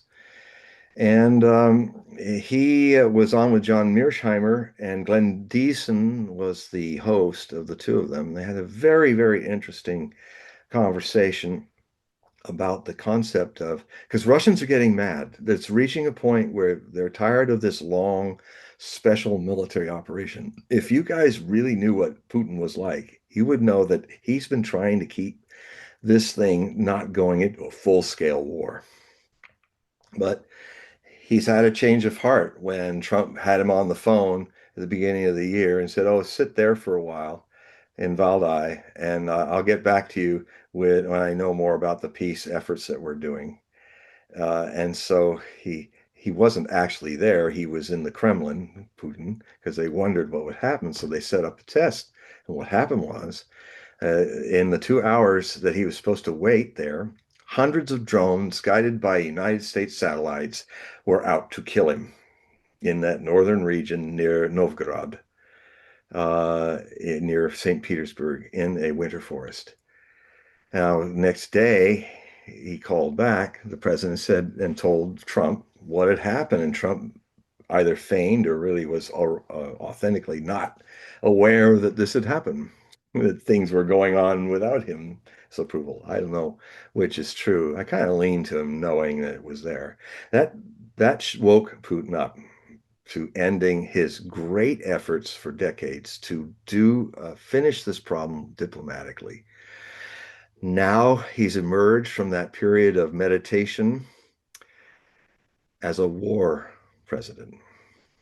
So things are going to get fast and furious. And one of the things that could very well happen, and this is also, I'm talking about this in regards to how the shofar issues we've been talking about are not just about Israel or that region of the Middle East, but they're also influencing other areas of this conflict coming to a head in the next 2 years. And from now to the next 2 years, is that a decision, a climax could very well come in. The Russians are getting tired of MI6 and the British being in country with the CIA and all those bio labs, which the Russians were first to expose because some of them were in eastern Ukraine, and there are many of them that the CIA had there. Long story short, this war has made Ukraine a proxy of NATO. You ask any Russian who they're fighting, they don't say Ukraine. They're saying through Ukrainians, NATO is gone to war with us. They've spent all these decades breaking their promise not to advance beyond the German borders to where they are now on our borders with NATO forces, just as similar to what Hitler did in 1941, June. And they know. And then this whole idea of, well, we want Ukraine to be part of NATO, that's a red line. Just like putting missiles on Cuba was a red line for the United States in the very same ways. If you're going to have thermonuclear weapons and ICBMs just 90 miles off our shore, that's a red line because you can wipe out Washington, D.C. before we can even know it and decapitate our country, just like what if Ukraine had those kind of missiles, it would take them 4.5 minutes rather than 5 to wipe out Moscow and decapitate the situation, which would be catastrophic for the world because the Russians have a dead hand switch, which means if you kill everybody in Moscow, the bombs will, there's a radio frequency that comes out that all the nuclear Russian things will hear and they will launch everything on you. and Europe. And you and America and Europe will not exist in 72 minutes. So that, and then what you've got a Ukrainian Nazi government that does things that are just things that I grew up with in the Cold War, the first one, and I can't imagine if anybody did what they did, like getting drones out and attacking one of the strategic wings, the strategic triad of Russia. They were attacking the strategic bombers with drones, and they were blowing some of them up deep into Russia in three bases, two in Siberia. If you did that in the last Cold War, we would have had nuclear exchanges. That is one of the things. If you attack the submarines, if you attack the strategic ICBM launchers, if you attack the bombers, you would be in nuclear war. So it's amazing that the Russians have. We should be thankful the Russians have such restraint, because unlike you and your leaders, who seem to have forgotten the dangers of thermonuclear war since the Cold War ended.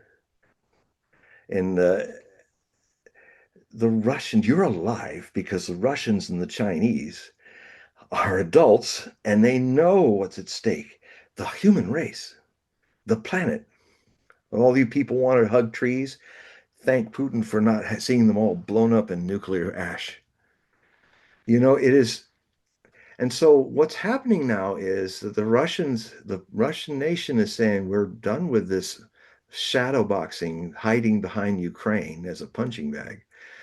And so what could happen is that the breakouts that are coming on the line are coming, and the Europeans are talking openly about preparing to go to war with Russia by 2030. Merits of Germany, all these people are absolutely saying that they're going to go to war with Russia. And they don't have any conventional weapons left to do it because those are also rusting on Ukrainian battlefields, destroyed by the Russians. They don't have When you have no conventional weapons, and you will not, it'll take you years to build them. Like maybe you'll be ready in 2040 to go to war with the Russians. What do you have left? You have French nuclear weapons of 300 or so, and you have United Kingdom nuclear weapons, 300 or so. What do you have in America if all your conventional weapons you've expelled on Iran and Ukraine? You only have the nuclear option, and you can't go there. But anyway, Karaganov had this idea that he basically, being an Orthodox Christian, he said, it seems that we have to remind the Western leaders and give them the fear of God in nuclear war. So all the factories that are building drones across Europe, in the first stage will be, and this is all across Europe, about 40 of them in the United Kingdom, France, a few in Spain, a lot of them in Germany and Poland. In less than 12 minutes, hypersonic missiles like the Oreshnik and these others, that the Avant-Garde and these others that the Russians have perfected, which are 20 years ahead of anything we have. We don't even have hypersonic missiles, by the way. We didn't build them. We're 30 years behind. In 12 minutes, they could destroy all those factories with the Oreshniks and the others as a demonstration that you really have crossed our red line now. And when we are tolerant about you crossing them and you deem that to be us being weak, this red line you crossed, and we destroyed all those factories across Europe. You are now in the war that you have been fighting, hiding behind the very brave Ukrainian soldiers. Now, if your leadership doesn't get that message, Karaganov is saying, and he regrets it, he does not want it to happen because it's a very dangerous move. The Russians will then launch tactical nuclear weapons across Europe. Just a handful, just to get your attention. And when your attention's there, maybe you get your attention of your leaders who are openly talking about winning a war with Russia. What crack brain crack is that? It's just you can't. So this madness is part of the shofar thing. This is, and it spreads, to the, have you noticed there's a thread in this long period of we're talking about all these dates is there are certain actions and behaviors that are not settled and understood and transcended that only get more worse and more worse and escalating until here we are. And I'm having to talk about these nightmarish things because they're really close now. And, Nostradamus couldn't stop the civil wars of France, the religious civil wars, because he was punished for being no good prophet, and no accurate prophecy goes unpunished and ignored. And I'm in the same boat with all the things I have warned for most of my adult life are now coming to a fruition. And it's amazing because a lot of the places you saw me on, where I was in all the news, I was on coast to coast and all that, they've all closed their doors on me because what I said back in the 90s about the roaring 2020s and the things that could happen, they were entertaining then, but now you're living in these times, and rather than heed my warnings, people are trying to shut me out of your attention. So at least I haven't been burned at the stake yet, or nobody's done an FSG and burned me in front of somewhere. But so there's a little improvement in 4.7 centuries. But this is the situation. I'm not here to scare you. I'm here to scare you straight. Well, unfortunately, we did have a question, but they left at X spaces, John, so we can't get the question that was going to Well, happen. maybe they dropped the question and we're listening. Maybe. It was Don, actually. Oh, Don. Well, he listens. No, I think my sense is Don probably got his question answered. maybe. Don, you can email me and see if that's so.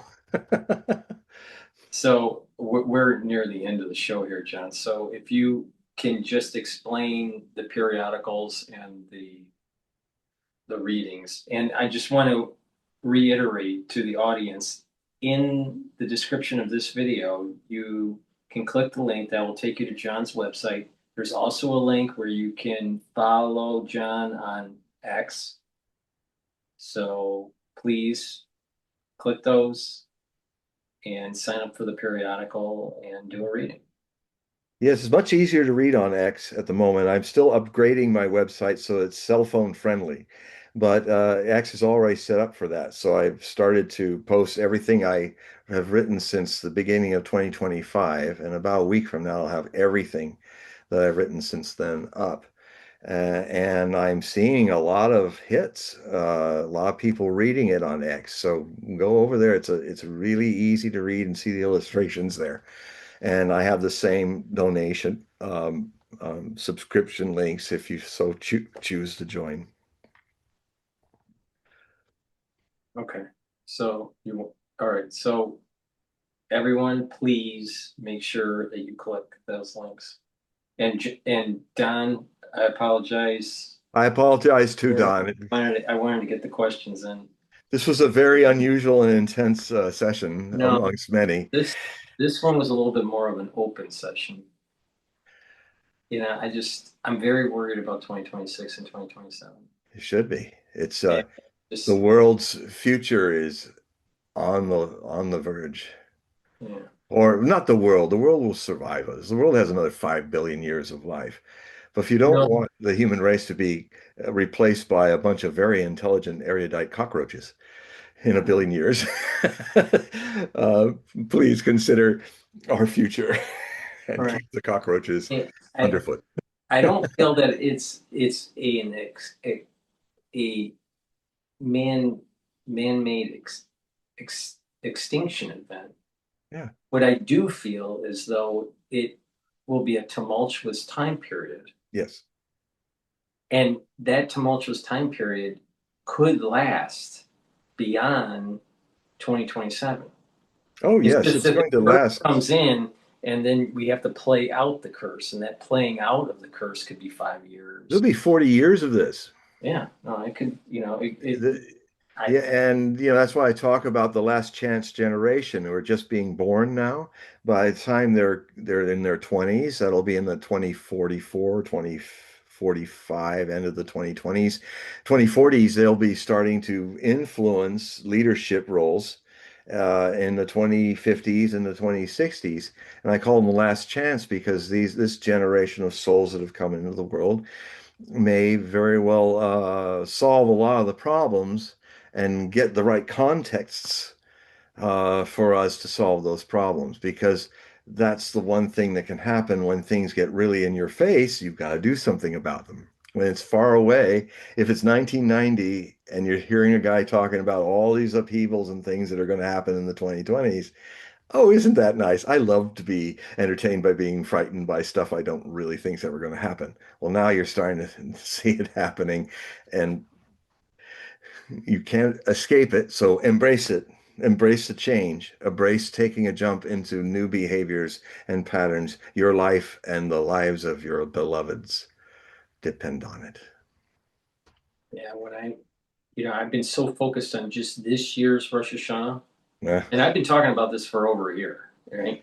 I we got to didn't have realize, Rabbi Ariel I on. didn't realize that there's a consecutive. Yeah, wasn't that actually Right this has now. been an amazing That show. scared me. We've had you've all shared a chance to see two people discover quite a interesting pattern live No, on this your is screen. And it's important. This is a little bit of prophetic history happening here. And right. now we got to bring in Rabbi Ariel Zadok. I think so because Yeah. you know, there's some questions that I'd want to bring up. There's the red heifer, right? And the red Yes. heifer seemed to pop up during COVID, Did. right? And there was some discussion of part of the reason of October 7th was trying to prevent the red heifers from being slaughtered. Now, I've been told by scholarly sources that the reason why the red heifers were not ritually slaughtered were because there's no Sanhedrin. Now this goes all the way back to 1968 or so, around, Mm, and they talked about should they have a Sanhedrin or not. And mm, the seculars within Israel, the Zionists, didn't want the Sanhedrin because they didn't want to allow for the religious community to take hold. Now, at that time, the religious community, the Orthodox, yeah. were a small percentage of the population, Not anymore right? now. And now it's growing. And so, but the thing is that if the Sanhedrin, the mistakes that were taking place with Israel in the early days, we are feeling the effects of it now. Yeah. And so, if the red heifers can't be ritually slaughtered, but they were supposed to, Yeah. and Israel was supposed to have the Sanhedrin in 68 or around that time period. Yeah. I could be a little bit off on the year, but it's around that time period. Then if it was supposed to happen, it's not. Then the thesis is strengthened that this big curse comes through. Yeah. And it could be literally the fall of Israel. Yeah. You know, No, it's very, that very Israel possible. doesn't deserve. I'm looking at this from a metaphysical point of view. Mm, If Israel didn't they went through the Holocaust, they end up getting, some sort of statehood, and they were supposed to do certain things, but they didn't. they didn't do And it. and there was this big push It, in Israel to demonize the Orthodox, and Yeah. push for secularism and all these things that were taking place. Plus, Basically, Zionists are Trotskyites. well, I believe, I think we talked about this. You They're said, not religious. They're secular, and I just refer back to their quotes. Rabatinsky, one of the person who was the mentor of Menachem Begin and by extension Netanyahu, made a famous quote, and I saw many of the leaders of the Zionist movement make all the way back to Herzl, making the same statements, like which were basically like, it's not about God, it's not about the temple, it's about the land. So openly kind of saying, no, it's not about the Torah, it's not about, it's the land. so that That's a going materialist. this curse that potentially can happen in 2026 and 2027 could be related to the mistakes that were made in 68 or around that time period. Mhm. And it wasn't rectified. And the opportunity to actually have the ritual slaughtering then can't take place. I mean, we got to keep this in mind that the last time that mankind had seen a red heifer was 2,000 years ago. This is not, It it's, was 70 AD when before the yes, Romans destroyed them all. so the And by the way, just to add, Israel that doesn't. millennial change when that's 2000 years ago is 2070. Yeah, yeah. But the point here is that there was an opportunity for Israel to rectify its being and try to reach homeostasis with its neighbors, couldn't. Yeah. And now we're going into a realm where Israel might fall, but that doesn't mean that other countries in the region, like the GCC or Iran, rises either. They could fall too. This could be a world. I think we're in World War III already. Oh, But we've been in World War III since 2022, in my right, view. right, right, exactly. And it takes a while for people to understand that. A lot of people didn't call World War II until the end of 1941. It had been raging for over 2 years. So I just feel that some of the mistakes that were made with Israel is coming to the fore, and I can see in how Netanyahu is going to try to deep six the potential peace agreement that leads to further conflict and further economic instability and further issues. And Yeah. so I see. Uh, Being Saul on steroids. I'm really concerned Yeah. about these. When Rosh Hashanah coincides with the Sabbath, it's a problem. When Rosh Hashanah coincides with the Sabbath and it's on 9/11, it's even Yeah. more of a problem. It's And then when you have another one the next year, yeah. it's Well, there's no escaping the curse. it's comeuppance time, and before I forget, it's very important to remember 1967, the Six-Day War. That was a core shift in Israel's destiny, which really required the debate about secular and religious Jews coming together to happen, because suddenly Israel had all this, had the temptation or the realization of expansion, and that was a crossroads. When they took back the Wailing Wall and all of, and took, and that was a very significant event in a crossroads in Israel's future. Um, and I remember as a kid when it happened, I could feel it. It was like, wow. When I saw the soldiers coming in, and I have a picture of the soldiers that are seeing the Wailing Wall face to face, these when they were fighting with the Jordanians in the streets of Jerusalem. And it brought an opportunity, but it also brought a problem, because this is the problem that has made this first attempt to create an Israeli Jewish state so wrong, so not balanced. It was a robbery. It was a thievery. It was too soon. We've talked about this, how the Torah and some other prophecies say that it's like 2400s is when the Jews will really truly be invited, and it'd be right to come back. This was a rape and a pillage. The Nakba, the 700 villages, the 700,000 Palestinians, of which most of them went into Gaza, and then from Egypt, that used to be held by Egypt, and that ended up being this open concentration camp, this Palestinian ghetto. Then this perversion happened where rather than SS guards over the Warsaw ghetto, Israeli Jews became the SS guards. And that, now, there's some people I have one of my favorite sources is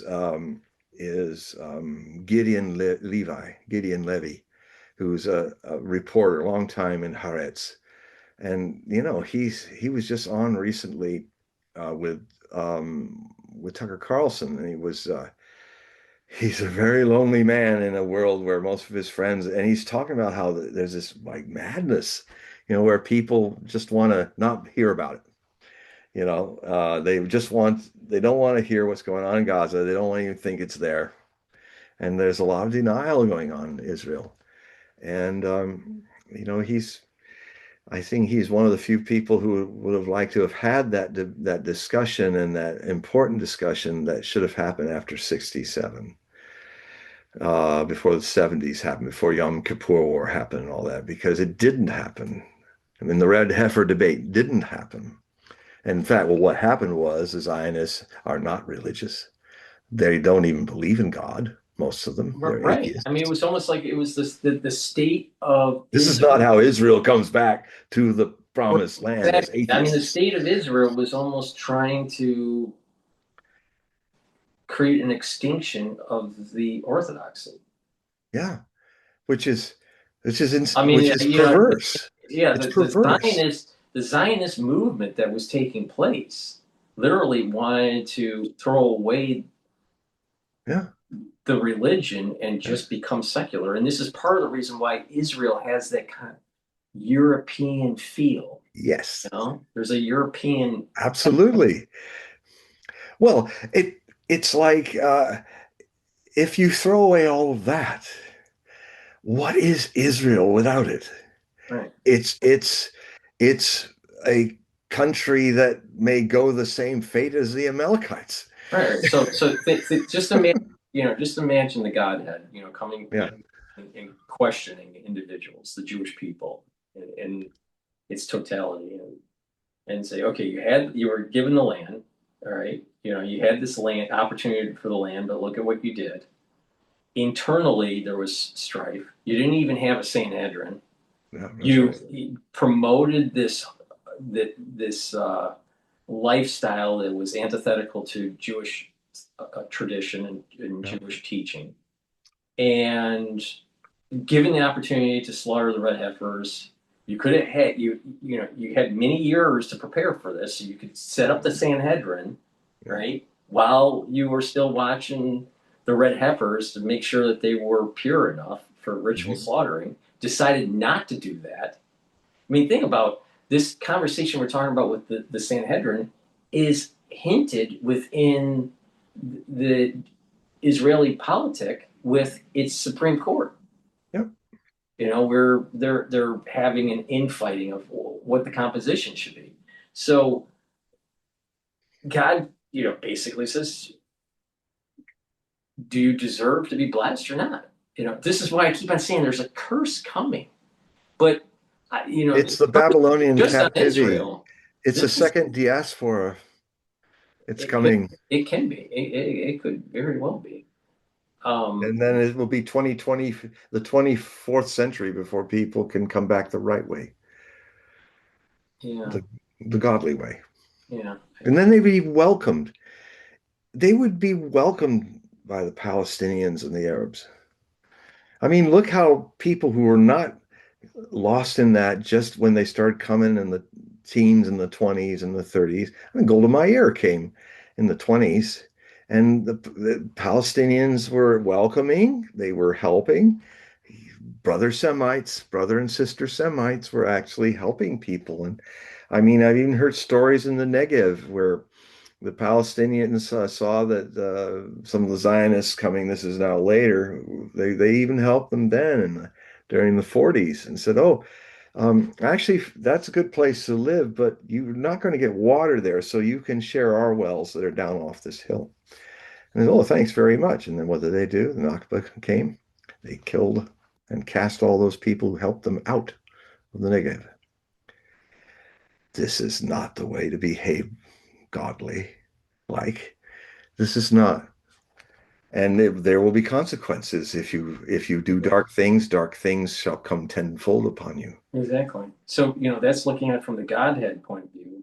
And then just think about it from just a secular, worldly point of view. Try to have a peace agreement with Iran. All Yeah, right. Try to de-escalate and take the off ramp. yeah, Netanyahu says no and starts bombing. The yeah, peace agreement is destroyed. yeah. And then any goodwill that people had for Israel is now eroded in the United Yeah, States to the yeah. point where Israel won't have any partner in the It'll region. be all alone with its Right, hate. right. When you And hate like that, you're all eventually alone, and all you've got left is your sins and your hate. Netanyahu is playing, a big poker game here. Ugh. Well, Adolf Hitler, the only person I've ever seen since Hitler who was a great gambler and gambled big and almost made it. I mean, he was a miracle worker with his gambles. And then he had his Iran to face, which was the Soviet Union. And he was like, "Oh, we're so close. We get the Soviet Union, it'll all be done. We just kick the door down, the whole rotten Bolshevik edifice will come crumbling down, and we'll do it in 15 weeks." You know, as good a gambler as you get, you finally shoot craps. And Netanyahu is shooting craps right now. And it's so ironic because he's Jewish and there's so many things that I think make him more a Hitler figure than anybody else I've seen. How ironic is a Jewish person. It's coming to an end soon. Mhm. There was a quick question from Oh, David, but he mentioned that didn't they already sacrifice the red heifer last year? And the problem with that story was one, they were doing a practice run, it is a practice run, yeah. and secondly, it wasn't on Mount Olive. It has to be on Right. Mount Olive, Should be and on Olive. Sanhedrin has to be established before the sacrifice, and the That's right. Sanhedrin is not established, so it can't be done. So It's the heifer before the cart. yeah, right, exactly. Right.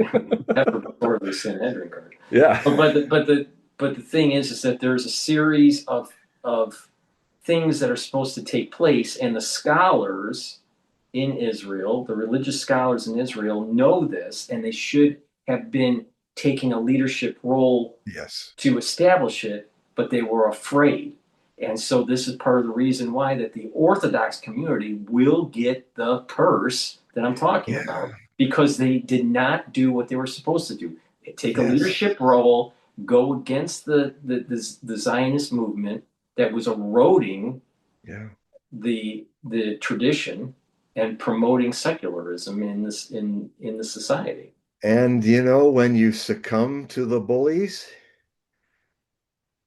don't blame them. Right, right. But the thing is that the You are the problem. seculars will also be cursed within Israel. So it's Of the course. religious community and the seculars will be cursed. And then all the people that were for the war in the Middle East, that I'm talking post October 7th, or against the war in the Middle East, because we can't get our act together to find peace in the world. We're all going to be judged on this. Yeah. Yeah.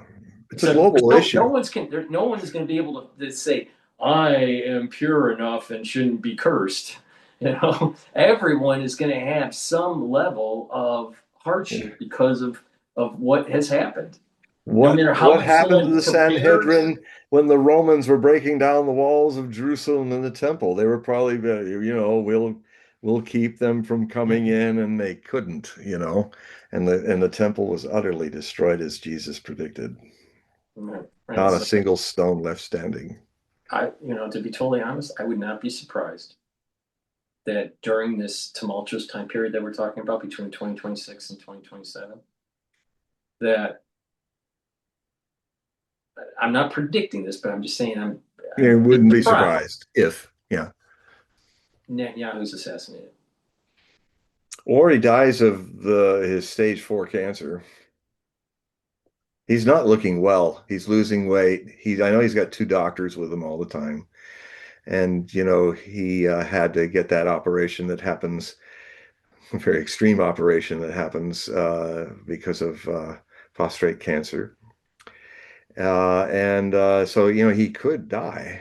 That's Uh, a good point. That might I be. mean, I admire the force of will this man has, that he just keeps it going. I mean, I don't like it, I don't support it, but I have to say, well, that's a significant human being who has such a willpower, uh, kind of like Hitler, you know, that he just can't be defeated, and absolute moxie of it is just that. But then you get defeated. Just to wrap this up, but Hmm. I think that inflection point when Trump was starting to push back on Netanyahu about him wrecking the peace agreements and continually bombing Beirut and all this. I think that's an inflection point of where the American public is now. Any goodwill that Israel did have is fast eroding. Oh, it's the polls. I And mean, that's in the Jewish community and the yeah. non-Jewish community. Well, and especially in the Jewish community who don't see Zionists as their representation any more than Germans didn't see Nazi Germans as their representatives, because this is threatening everybody. It reminds me of a story. My mother, I'll close with this. She was in New York doing a show, The Red Mill, and she got to know this Jewish deli guy, who's a really sweet guy. And I mean, there was this, let's just call him this schlemiel that came in, and he was just being rude and nasty. And then this calm Jewish delicatessen guy just said it. He looked at him and said, it's Jews like you who make so much trouble for Jews like me. You know, what to do? The schlemiels are out there. And the schmucks. There's a problem because Yeah, it's a problem.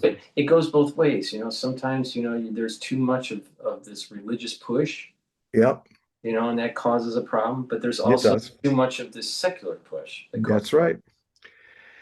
Yeah, and it's also converging not just in Jewish time clocks with the shofar. I mean, it's also the 2000-year anniversary of Christ, and that stirred up a lot of issues for the Sanhedrin and stuff. Is coming to its 2000-year anniversary, and then followed by the destruction of Jerusalem in 2070's 2000 anniversary. And this shift. Now, it's very interesting that there's a very interesting prophecy from the Catholic mystic uh, from Calabria, Joachim di Fiore, where he defined, I'll finish on this, my part is he had this vision that the good news or the mission of God's teaching to the human race has three 20-century long ages that are named after the Holy Trinity. The first was the age of the Father, Jehovah, followed by the age of the Son, Christ, 20 centuries. That actually didn't end in 2000. That is ending 33 years later in 2033. And the transition from the age of the Son to the third and final 20 centuries, the age of the Holy Spirit, where even Kabbalists are saying that we're not going to build a new temple. And when God's connection to you is direct, your heart is the third temple. That's a statement right out of the age of the Holy Spirit. Well, I mean, And there's a lot of religions who are coming around to that, different faiths all around, that are kind of coming to this idea of direct contact of God, not through a middleman or a middlewoman, or even through a Sanhedrin, but something where God's God's mission and mystery is sent direct. And well, we'll see. We'll see what happens. But we're living in times where a great age of possibly of God's message to the world is coming into its Holy Spirit age with anniversaries of Jesus on the cross and the third temple burning and being destroyed, or the second temple being Well, destroyed it's by the interesting. Romans. It's interesting you say that because it could be during this historical event that you're talking about. This is where the Dome of the Rock gets taken down. Oh yes, I'll be. And then years later, there's like this new beginning that was Yes, supposed to be, but never yeah, came to fruition. And I maybe maybe. people can say that maybe the third temple was the Dome of the Rock. I don't know. I'm not a scholar of that order. Well, there's many from I don't. Rabbi Ariel is my source for this, and I've also seen in other sources. He also confirmed that to me that a lot of Kabbalists definitely are already seeing the temple as they're not calling it what the Calabrian monk called it, but they're talking in ways that are kind of open to this idea of the divine's direct, the godliness is divine connection to the Mhm. human race and each individual if they open it to it. So, the temple is now in your heart. And where else should it be? Yeah. Should it be a thing of stone or should it be a thing of life at its very core, lived? Well, we're at that time. We have to shut down, but Yes. I just want to remind the audience, please click the link in the description that will take you to John's X page now and also to his website. Sign up for the periodicals and the readings and help John out by supporting his work. Your support is what makes all this happen. So if you can, whatever you can give, uh, it will be much appreciated and much help for my voice not to be silenced. All right. So, everyone, thank you for joining. Greatly appreciate it. And Don, if you're listening, sorry we weren't able to get to your Sorry, question Don. Next time. next. Okay. So, say goodbye to everybody, John. Goodbye, everybody. All right. Thank you for listening. Bye bye. Bye bye.